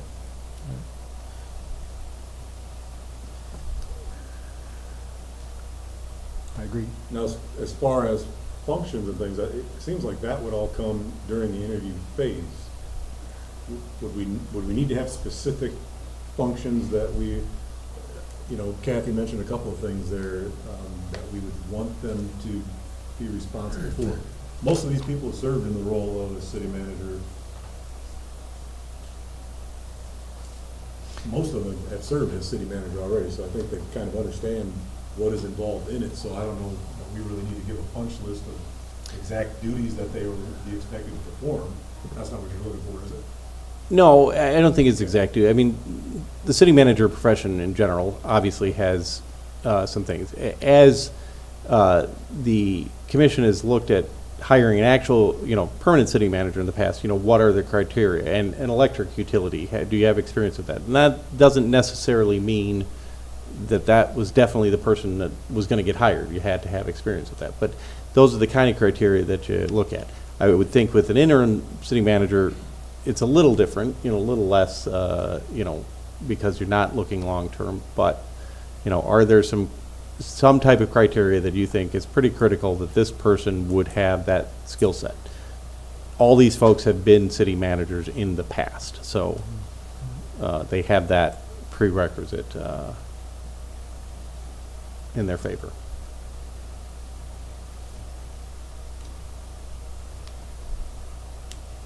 Maybe something with community development would be a criteria, maybe.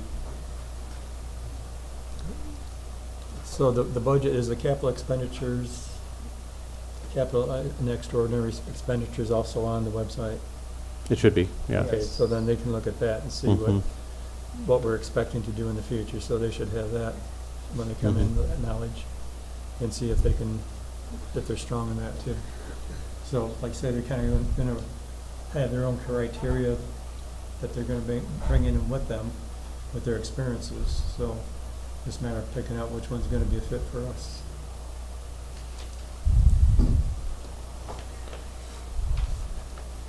So to start off with, should we keep the criteria at a minimum and interview these people?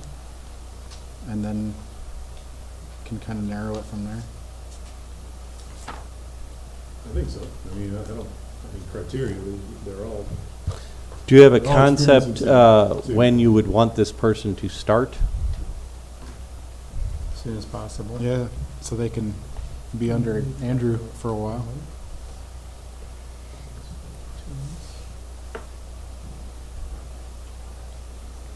As soon as they can make a decision, I'd say.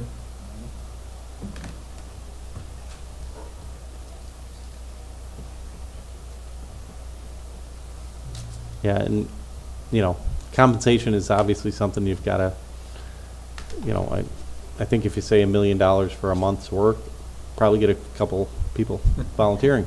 But I mean, that is a thought, you know, where is this? And I couldn't begin to tell you, do interim city managers make more than a typical city manager, or do they make less? I don't know.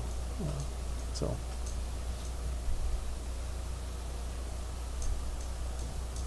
So we should do some research on that then.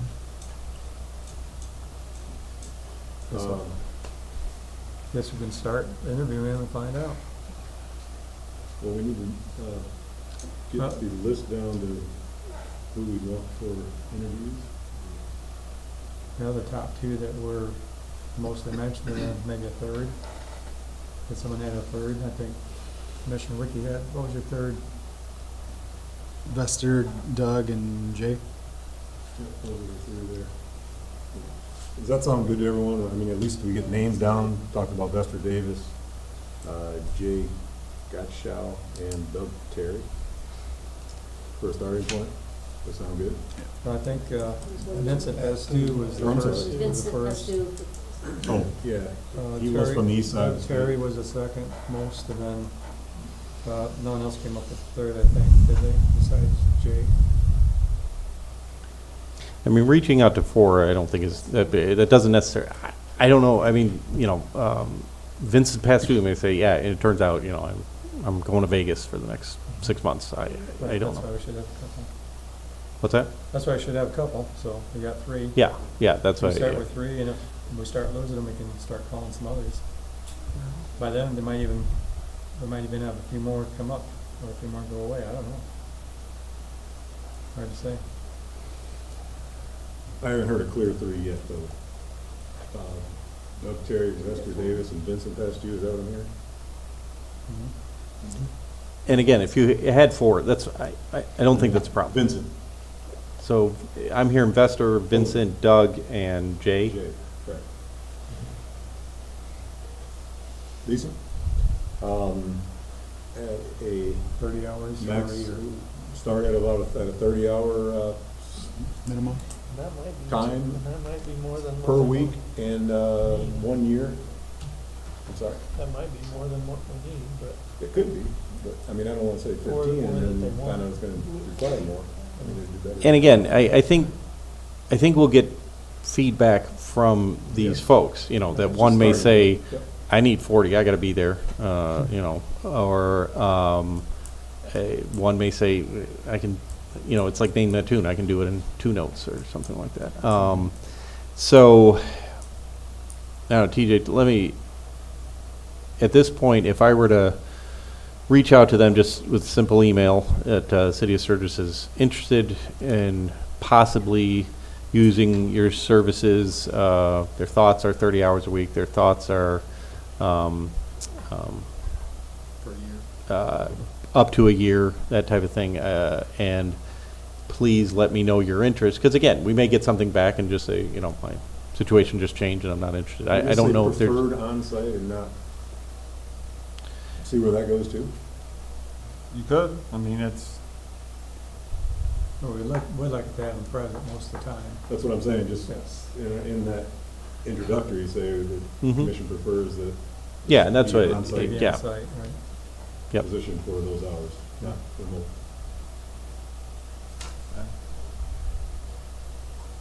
Is that enough to go on, to get started? but, I mean, I think in reality, regardless of how good of a description you have in money, if the person is not interested in anything more than a few months, Right. that's not a candidate. So I think probably the timing of, you know, it's gonna be probably at least 6 months because of, you know, July, depending on when they come on board. Andrew leaves July 24th is his last day. So, and then after the election, so you know, you're probably 6 to 7 months guaranteed, you know. Okay. So, may not hurt to put in there, you know, looking at a range of 6 to 12 months. A range instead Yeah. of just a. Yeah. Yeah, I'm okay with it. Sounds good. Okay, I think I have enough to formulate an email. I'll probably have TJ take a Yeah, look, see at it. we'll work on it, Ken, we'll Yeah, get it together. and we'll get something out, and then obviously we'll bring something back to you as soon as we can. I can't say that we'll have interviews with individuals next meeting, but if they all say, yeah, I'm available on next night, you know, stay tuned. So. Great. Any other thoughts right now on that? No, as long as you have enough to go on, I mean. I think I've got enough to get a conversation started. I think the interview process would be the most important, probably, once they see what we're asking, and if they're agreeable to it and want to talk, Mm-hmm. we can figure it all out from there, right? Okay.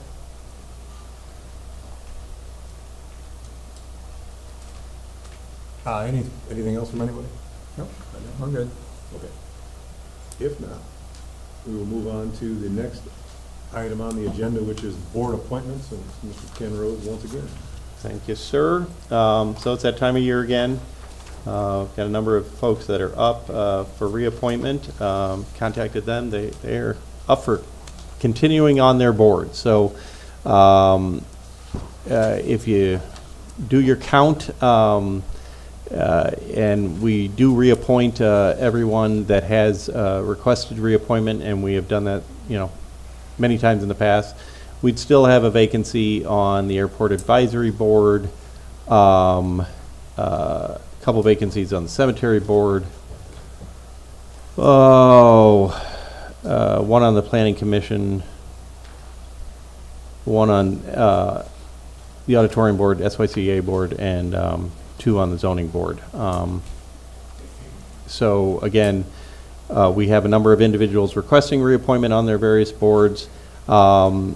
The only, well, Brian Talmadge, if you were to reappoint everyone, Brian Talmadge spoke with him, and he is very interested in serving on the Cemetery Board, and if he were appointed to that, that would be the only one that he would want to serve on.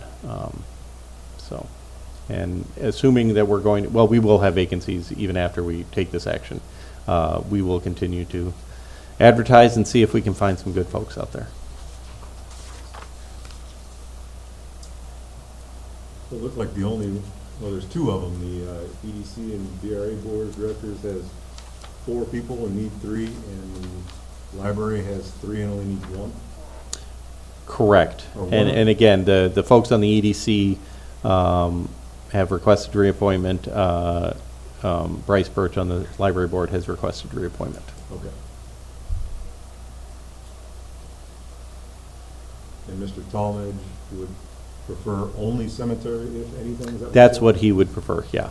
Okay. He on his application, he wrote down and I think I forgot to send you the application, I apologize. Brian did, write down that he's interested in the library board. That's understandable, and the auditorium board, but he said he would just want to serve on the cemetery board if selected, appointed. And the two boards that Josh Bohm, interested guy, and I may try to convince him if he's willing to serve on some boards. Hey, any other boards? Zoning Board of Appeals always needs folks.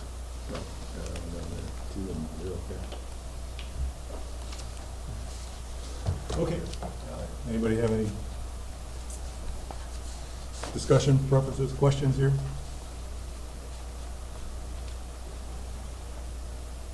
In the past, someone's made a motion to reappoint all members requesting reappointment. In the same, if you so chose, do in the same motion, separate motion to appoint Brian to the So if it cemetery were that board. way, it would be appointing all the reappointments that are on the list, and then there would only be one new appointment, which would be Mr. Talmadge to the cemetery board. That is correct, Okay. if you chose to do that. It's the wish of the commission. Anyone have a motion they'd like to present?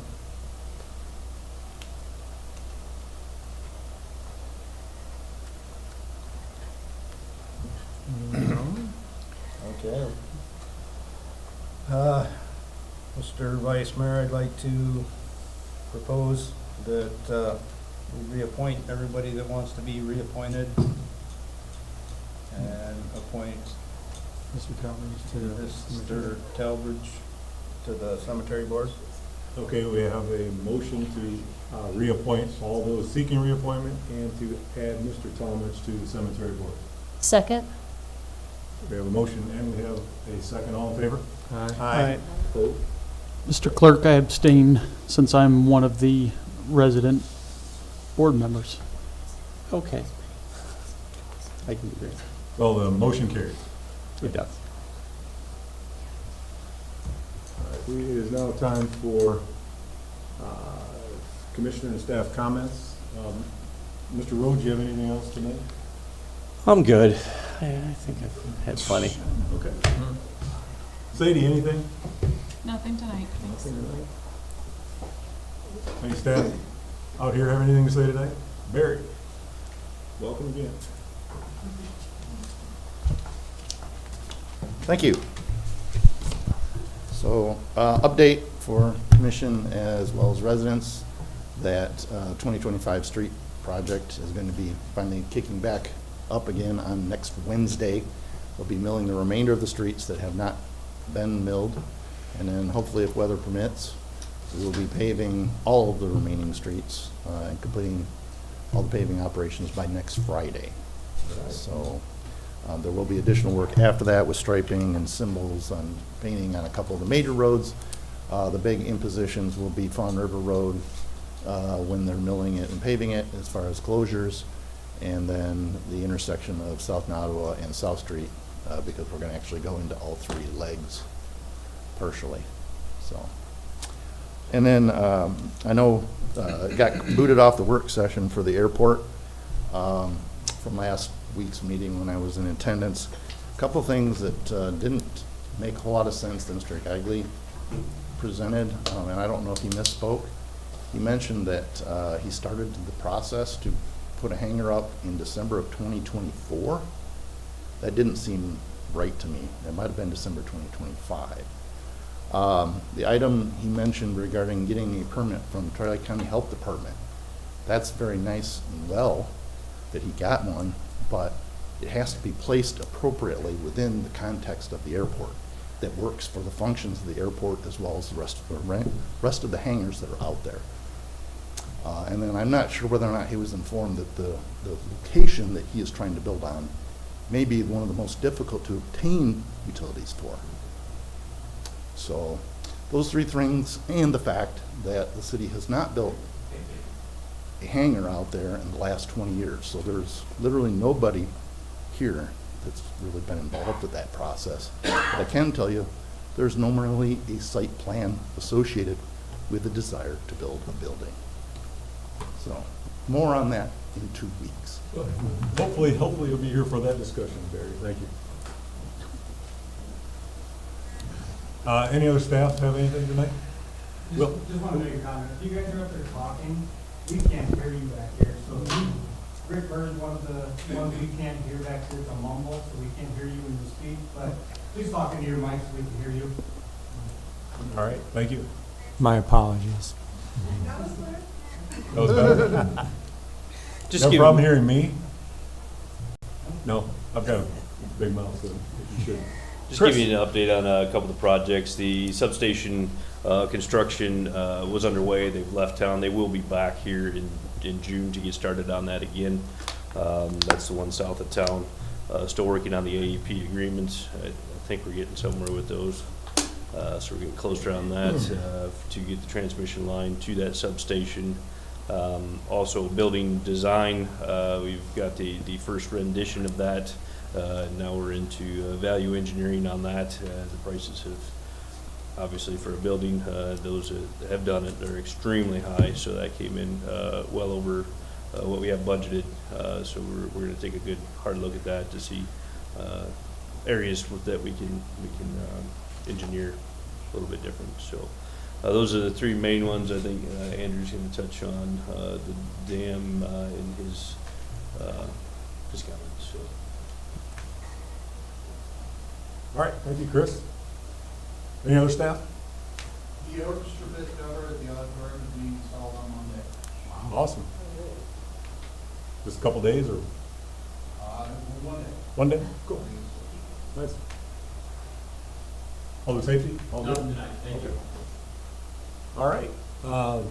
Dan, Max, Mike, anything for us tonight? City Attorney? Nothing tonight, thank you. Okay, Andrew. Yeah, a couple things. I'll start off with this. This is fireworks approval. This was at your chair. We had approved stuff with Sturgis Fest for closure of the roads and all those types of things. Typically, we put this on consent agenda for approving permit for local fireworks. Basically, it authorizes Deputy Public Safety Director Andy Kiss to complete all necessary permit reviews and sign documents for a community fireworks display. Just want to make sure we get that done in time and on time for everything. So really probably just need the first motion there. The second motion was approved through the Sturgis Fest requests that you took under consideration April 22nd. Okay. Seems pretty simple. Anyone want to entertain a motion on that one? I move that we authorize Deputy Public Safety Director for the Fire Division, Andy Kiss, or his designated representative to complete all necessary permit reviews and sign all necessary documents for a community fireworks display, and to approve closure of West Lafayette Street and a temporary no parking order on North Centerville Road as presented. Support. Okay, we have a motion and we have support. All those in favor? Aye. Opposed? Okay, motion carried.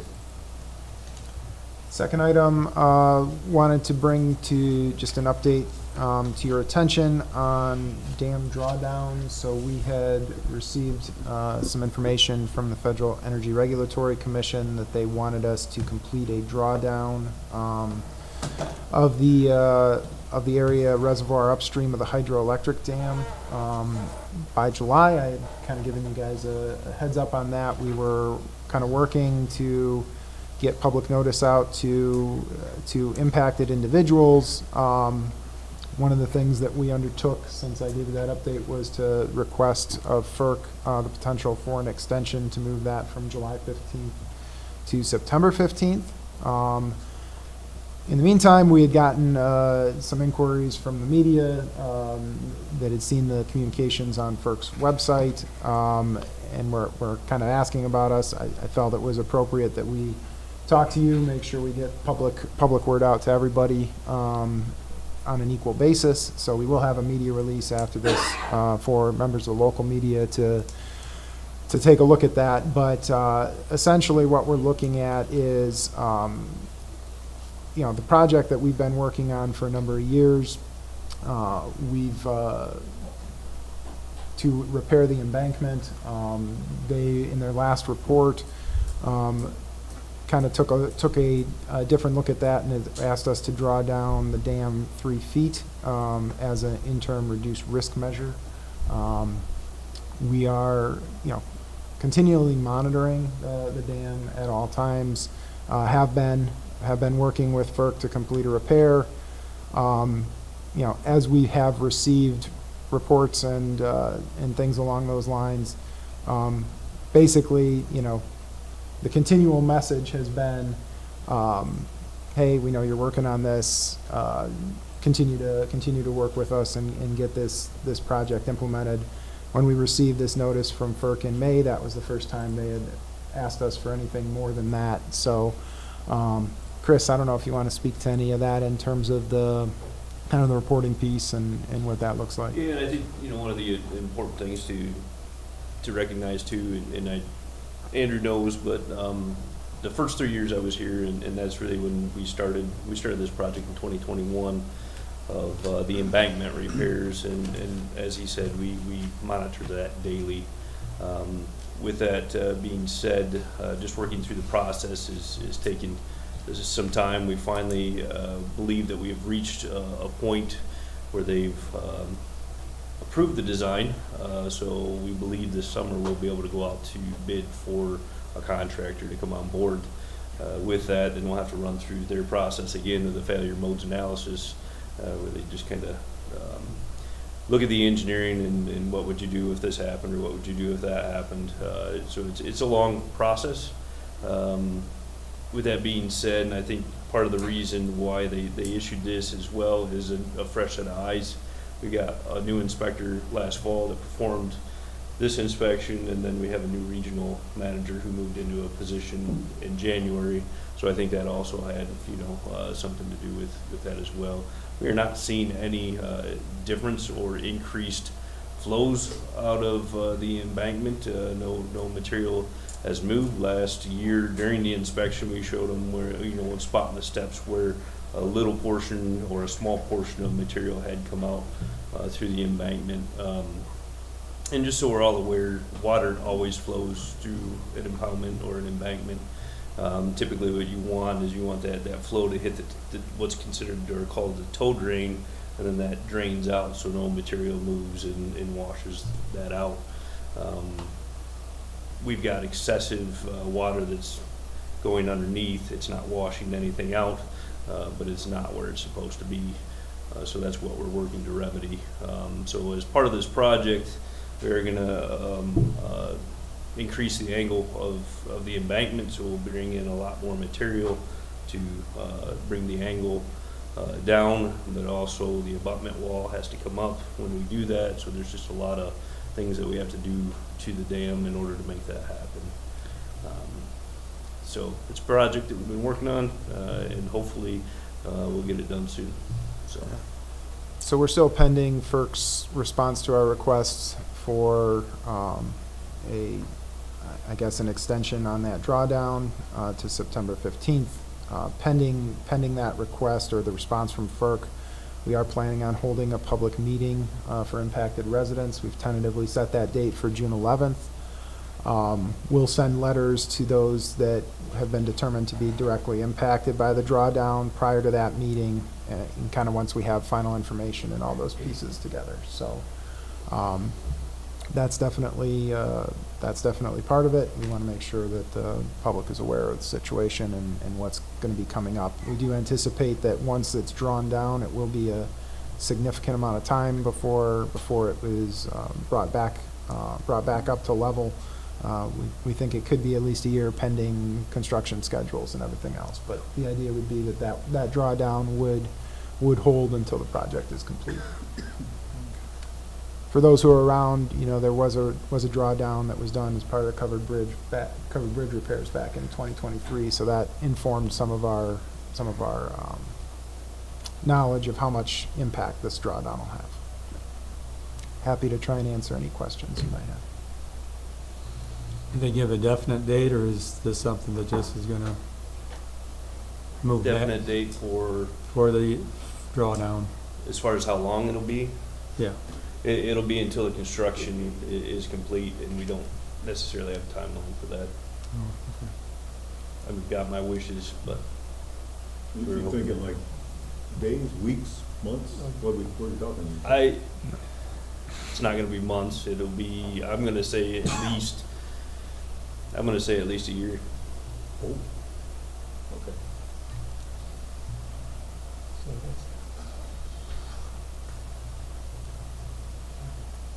Just post FERC's number and say, we didn't do it, they did it, so.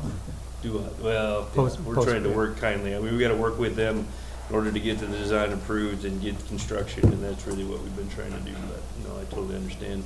It's part of the process, we all understand, how these processes go. When you get a lot of eyes on it, I mean, obviously, there's been a lot of dams in the news, this spring.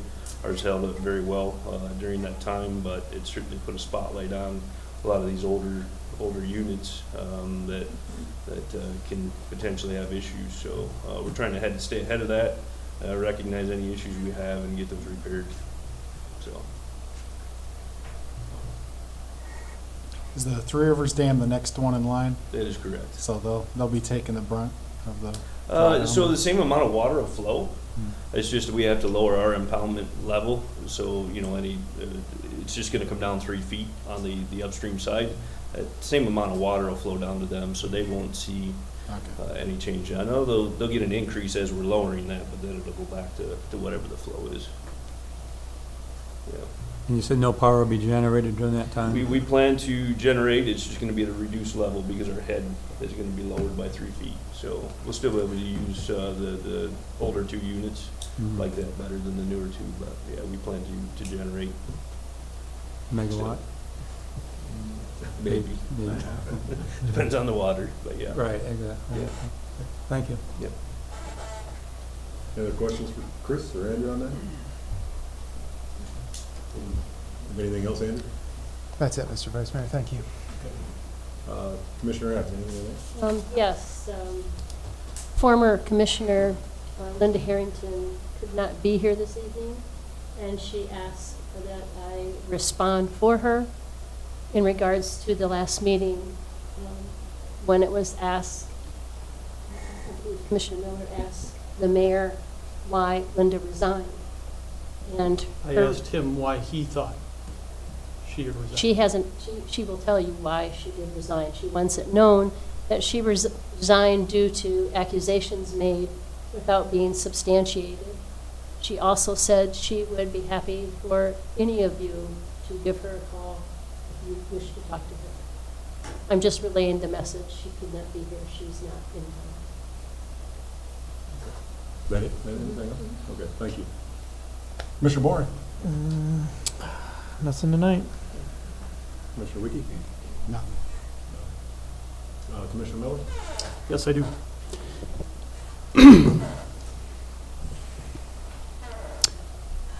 Well, in case anyone forgot, justice has still not been delivered. The situation has still not been resolved. But the absolute floundering of this commission to try and find a replacement on a short timeline should serve as a stark beginning reminder.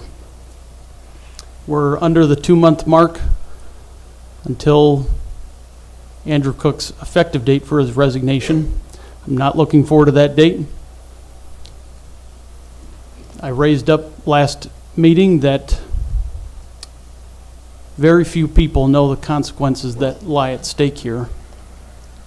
And I still stand by that statement. I think we are going to see those consequences more and more as July 24th approaches.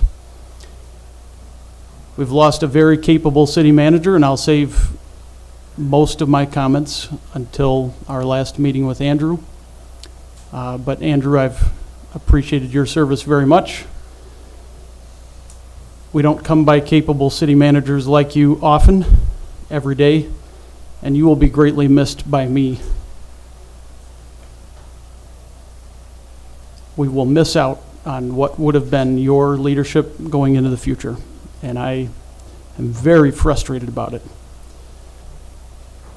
And the city should be too, because the city is going to be the loser.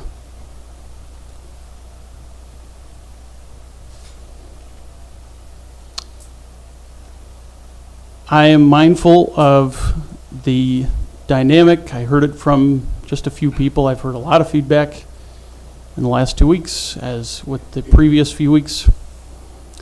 And I did hear from a few about pointing a finger, but not being willing to essentially call out yourself for what you may have done. And I take that to heart. And so I've resolved to alter my resolution tonight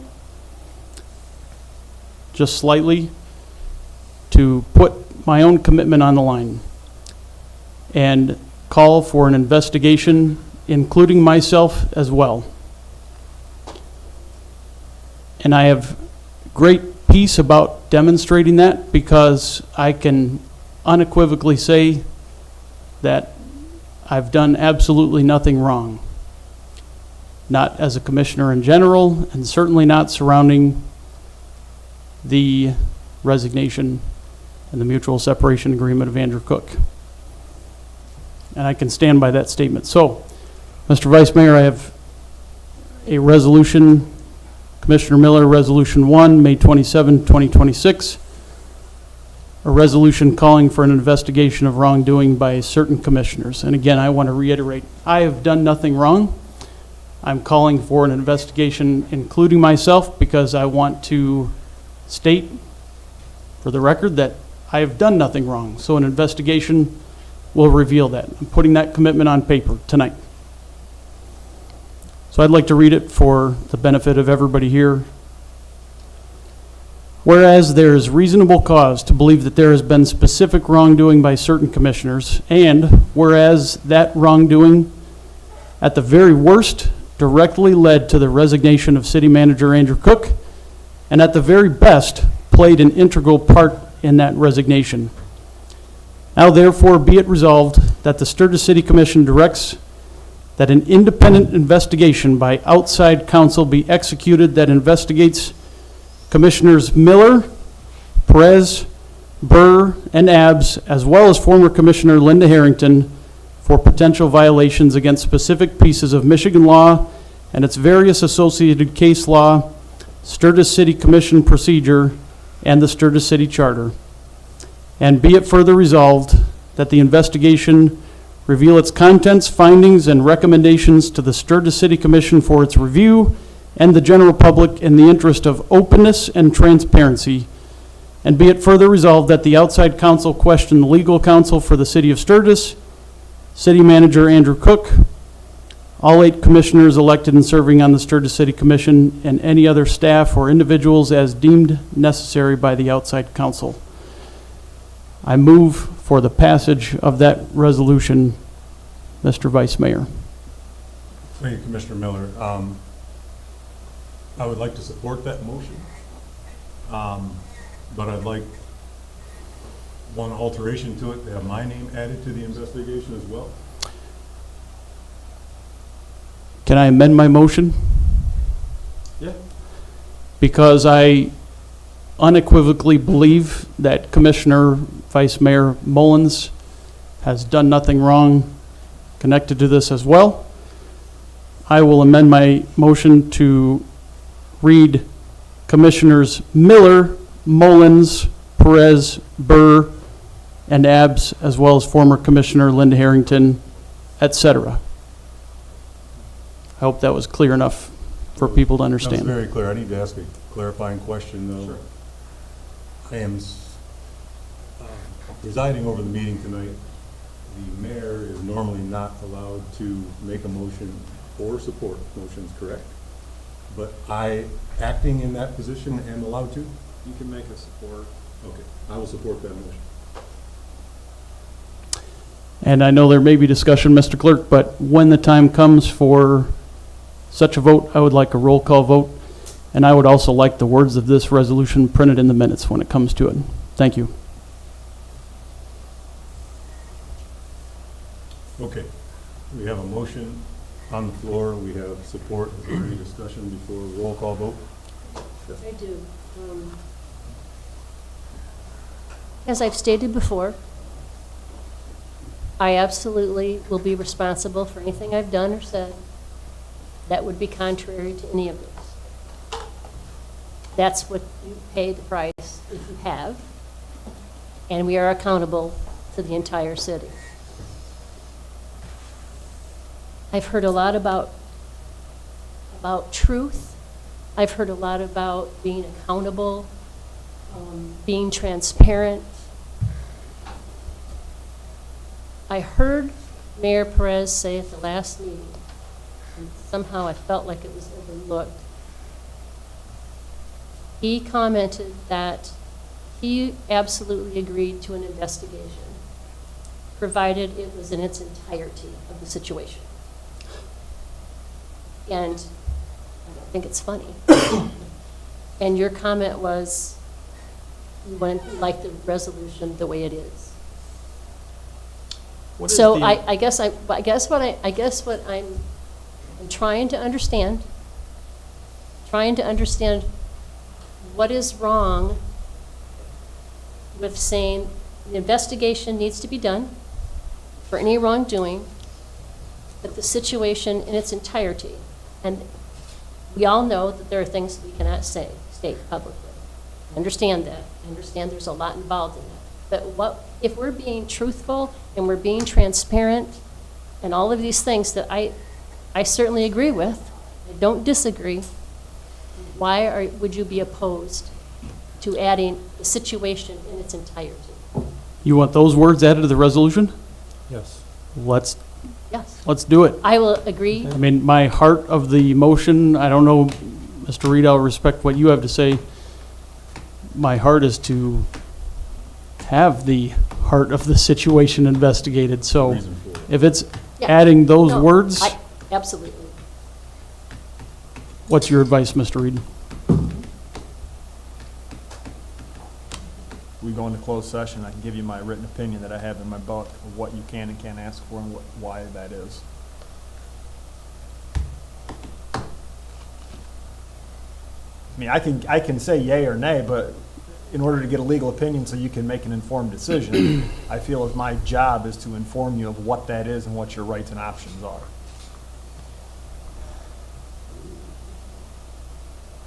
So, with that, I do have a written opinion. I'd be happy, probably take 10 minutes to go over and Okay. explain what that is. So, if you want to do that, I would be happy. Then you can make whatever amendment to your motion or resolution, whatever you want to say, as long as the second supports that afterwards to encompass that if that's how you chose to move forward.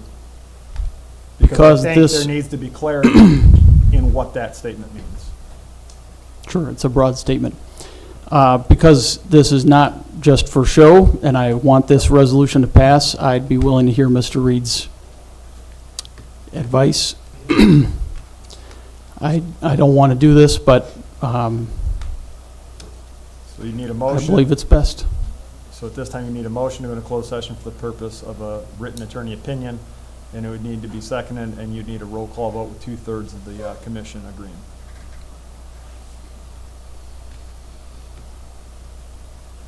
I move we go into closed session for purpose of reviewing a legal opinion from the city legal counsel.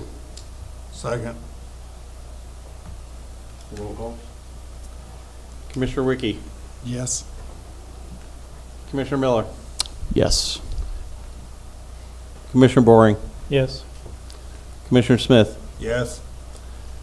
Commissioner Abs, Yes. Commissioner Burr, Yes. Vice Mayor Mullins, Yes. and Mayor Perez. So we're going into closed session. For those in the audience, we will, everyone has to leave. The city attorney has said it'd take about 10 minutes. Shouldn't take long if you want to make sure the recording. Yep, we're going to shut off all the recording and all that kind of thing.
Okay, we're good. We're back in open. All right, we're back in open session, people.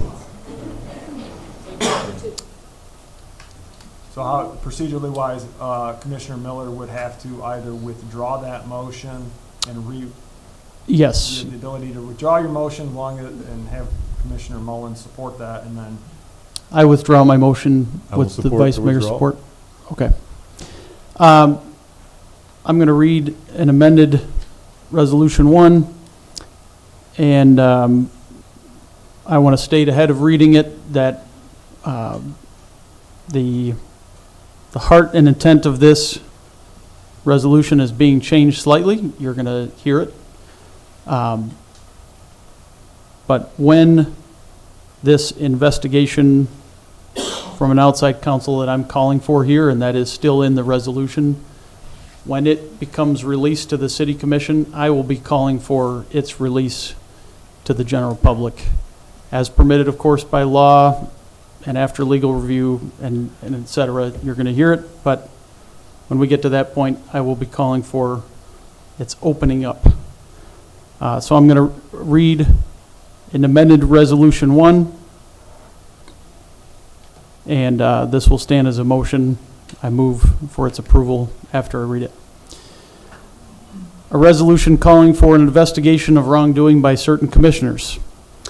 Whereas there is reasonable cause to believe that there has been specific wrongdoing by certain commissioners, and whereas that wrongdoing at the very worst directly led to the resignation of City Manager Andrew Cook, and at the very best played an integral part in that resignation.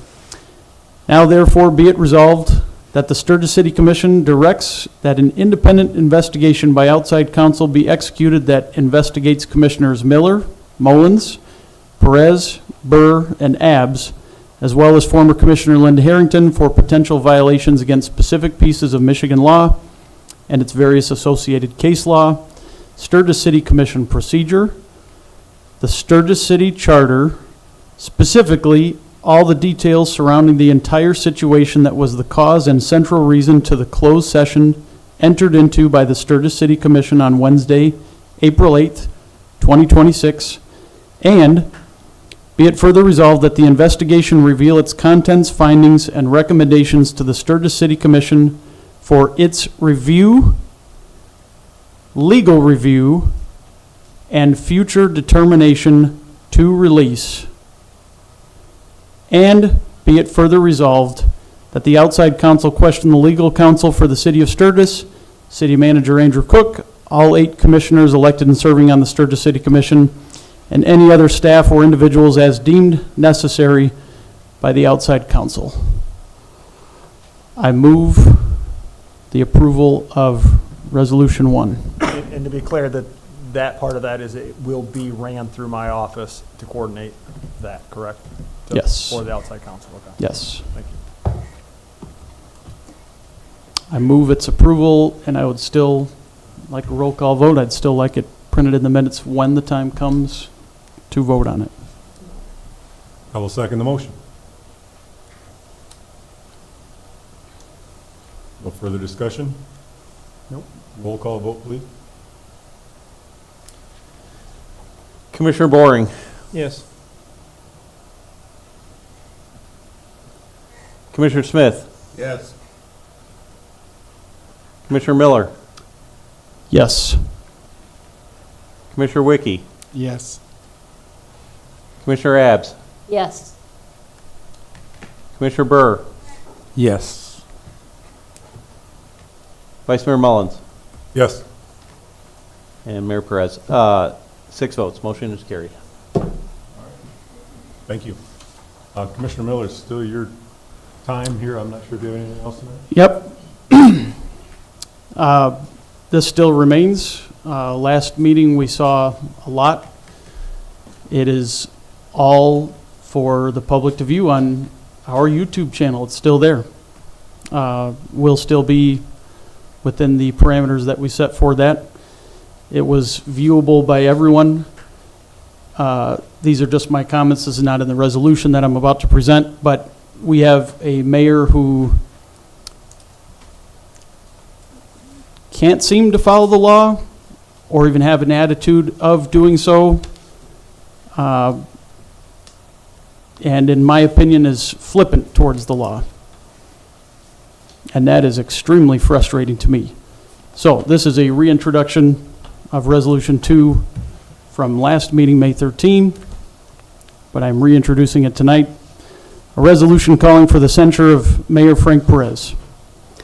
Whereas the oath of office for a Michigan elected official as prescribed by the Michigan Constitution of 1963, Article 11, Section 1 is as follows.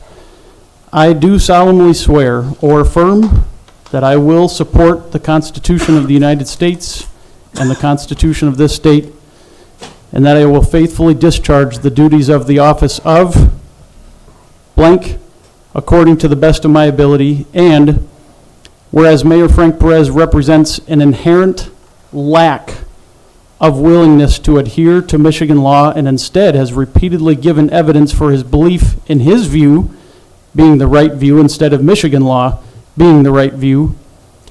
Now therefore be it resolved that the Sturgis City Commission censures Mayor Frank Perez, calling upon him to henceforth adhere to Michigan law in honor of his oath he has taken multiple times to the residents of the city of Sturgis. I move for the approval of Commissioner Miller Resolution 2, May 27, 2026. And I ask for a roll call vote, and I'd like those words to be printed in the minutes too, when the time comes to vote on it. Motion on the floor. Second. We have a motion and a second. Any discussion?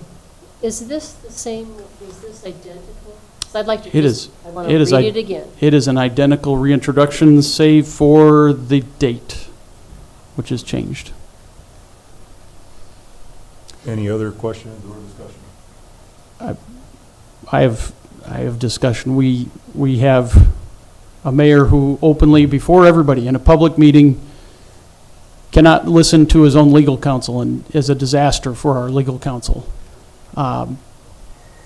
This is a problem for our city, and I wish everyone could see that and recognize it and make a decision accordingly based on it. I specifically asked Mayor Perez because obviously you've heard, you ask him and how he answered. Unacceptable answer from my perspective. It's why I asked him in the last meeting, will you obey the law? Because how he answered was not acceptable to me. But there was a very significant difference in what question you asked him from how I asked him. I asked the question in the past tense, have you broken the law? And he could not deliver a coherent answer on that, let alone an answer unequivocally of no, I have not broken the law. You asked him, will you break the law? A future tense. It's not, yeah. You asked him that. I listened to the video recording afterward. You asked him, will you break the law? Yeah, no, I won't break the law. Won't, I will not. I future tense will not.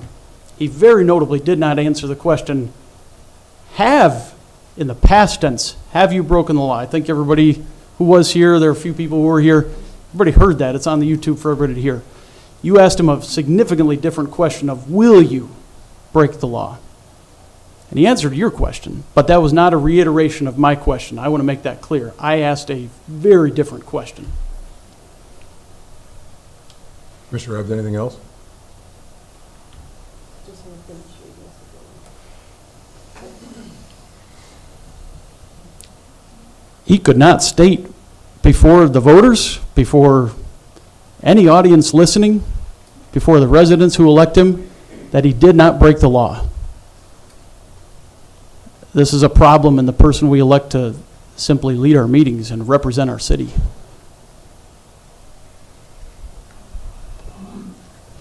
That should go without saying. Commissioner Ebbs, are you satisfied? Do you need any more clarification at all? I believe she asked time to read the resolution. She hasn't in front of her. While she is, does anyone else have any comment, questions? Nothing else? I guess the other comment that I had is based on everything, that happened in the prior two meetings. I have to tell you, I have to believe he probably, again, this is hard because I'm assuming, we're going to, once again, make assumptions. Like, I'm pretty sure he was pretty taken back, and that's why I asked the question when I did at that second meeting, just so you know. That's why I was like, what? Right is right, wrong is wrong. We've heard that several times. And I don't know that it was stated in the way that it's either or, one or the other. And I think that's why I had asked the clarifying question. I wished I had asked it in do you instead of will you, Have you? Are you clear on the resolution then? I think. We have a motion on the floor and we have a second. And I'll call for a roll call vote. Commissioner Boring, Yes. Commissioner Wiki, Yes. Commissioner Burr, No. Commissioner Smith, No. Commissioner Miller, Yes. Commissioner Abs, No. and Vice Mayor Mullins. Yes. So that's 4-3, and because we have 9 members, 5 is the majority of the city commission. 4 votes does not carry the vote, so the motion is defeated. I'll say it more. Mr. Frank Perez is not the person who should be leading our city in the mayor position. And I feel like several public meetings have demonstrated that crystal clear. I do not understand what justification can remain for keeping him as our leader of this body.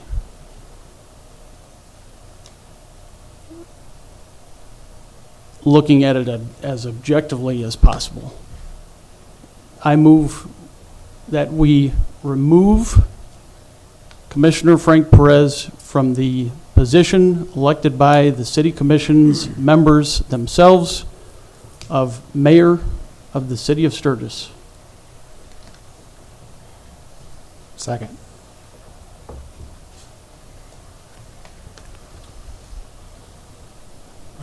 Is that it for the motion? That's it for the motion. Okay, we have a motion and we have support. I know this has been brought up before, and Mr. Reed had asked that if this were to pass, that he have time to explore, or unless you've already looked into it, I'm not sure. I've started to look into it. However, I worked for the entirety, so I have not, after it defeated last time, I did not dig deeper, but I would definitely give an opinion prior to. Okay, so just to be clear then, if it were to garner the votes this evening, that would not necessarily mean that that is the action taken. We need to It would be subject to the. find out legal counsel's opinion on. Be subject the to matter. the process in which that would be. Correct. Just so everybody's clear on that. Okay, so we have a motion and we have support. Any further discussion? Yeah, I just want to say to those who have voted no in the past for this, this does not remove him from the commission. It just simply removes him as mayor.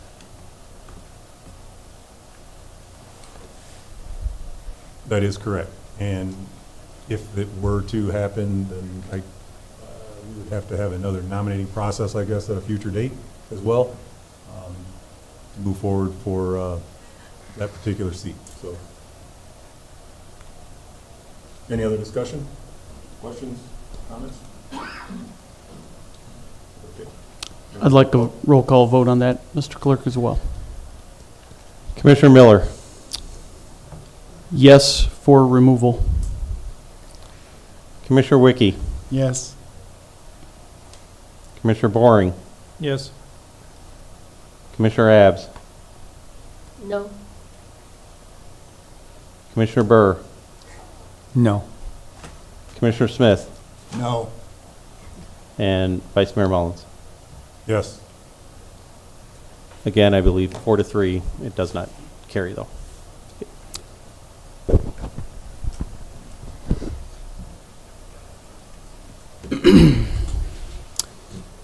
The last of my very brief remarks is that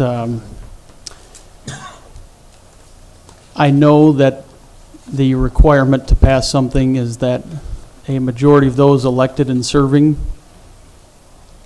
pass consideration of a motion. But I think it's sad that a majority of those individuals here have voted to remove our mayor, and it still stands. That is only my observation of the situation. And again, I return back to one of my earlier comments. The city of Sturgis, its government as it pertains to the government and the staff itself, but also the city of Sturgis, and I use that term to refer to the entire community of the city of Sturgis and really beyond, the community that the city of Sturgis affects. All collectively are the ultimate loser in all of this. Those are my remarks. Thank you, Mr. Vice Mayor. Thank you, Commissioner Miller. Commissioner Burr, anything you might? Yes, that is Commissioner Miller's personal opinion. And as you know, one vote does not change the way the city is ran. One vote is one vote. It takes 9. And as you've seen, it takes a majority. He has committed no crime to the city of Sturgis. He has done the best job he can do, what he believes he can do. He's not here to defend himself. I'm sure this will come up again the next meeting, as Commissioner Miller is very driven to see that he is removed as mayor, to see it he is censored. However, Commissioner Miller did not come after those accused for removal or censor or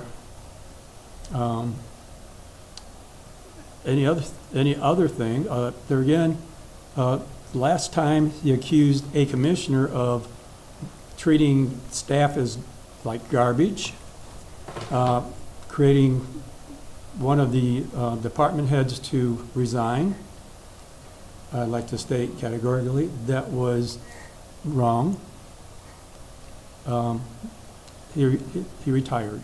He did not resign due to somebody, a commissioner, treating staff like garbage. I stated that. Pardon? I stated that he retired. I did not state he resigned. Oh, he retired because of this commissioner. I stated he was very frustrated, in my opinion. Well, we're all frustrated. But, and there again, but he didn't name the commissioner. And then this commissioner also put pictures on the commission chain, so all the commissioners could see, and that was tried to embarrass him. But that wasn't the reason. It was tried to inform all the commissioners, because so many people, so many citizens come to a few commissioners because they know that we will do our best to try to solve the problems. And by sharing this with other commissioners, they know the problems. It's not just if this commissioner, and if you haven't realized it, I am the commissioner, which he would not name my name. I don't know why, because I'm guilty of other things apparently. But my hope was to show the other commissioners the problems going on in the city. There again, That's his opinion. My opinion's different. I worked for the city for 22 years. I know how the city's been run. I know how it could be ran. I know the problems, and the problems that I saw need to be addressed. And I brought them forward to the commission, to the city manager, not to Facebook, not to the residents, not to embarrass, but to get results.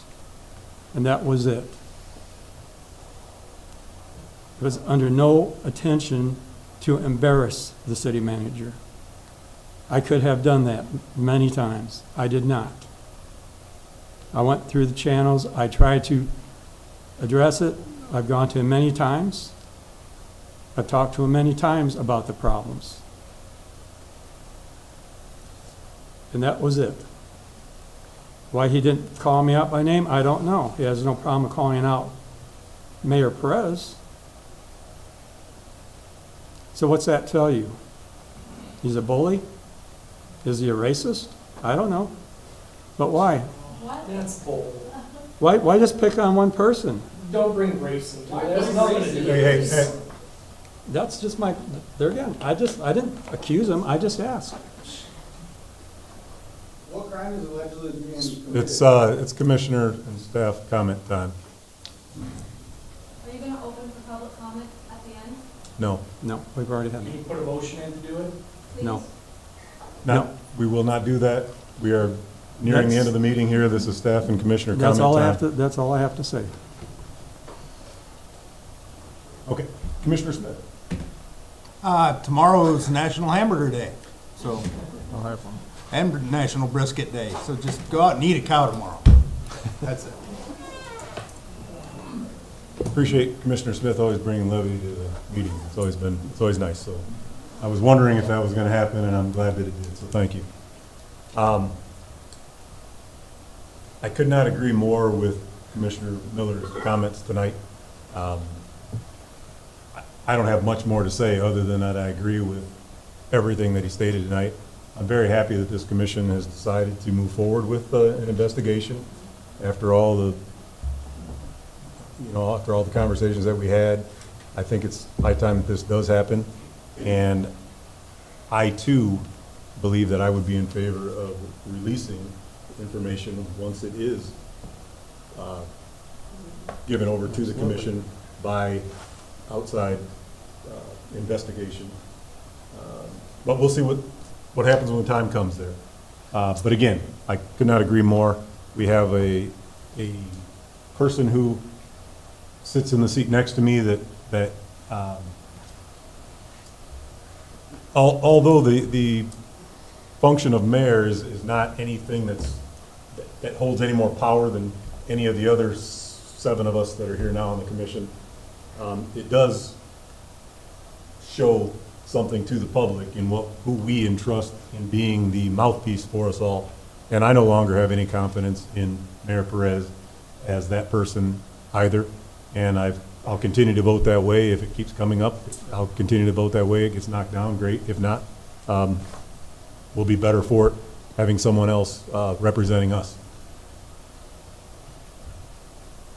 Thank you all for coming tonight.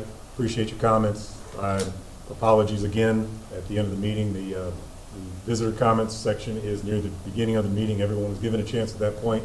If you have things that you'd like to say, there are other commission meetings that will be coming up that you're more than welcome to attend. That's when the time is for residents to voice their concerns, their opinions, their gripes, complaints, whatever it is that they have at that point in time. So I encourage everyone to keep showing up to these meetings and supporting your city. With that said, I'll end the night on this. Stay kind, even when you have every reason not to be. So let's all be kind to one another. And with that, we will adjourn tonight's meeting.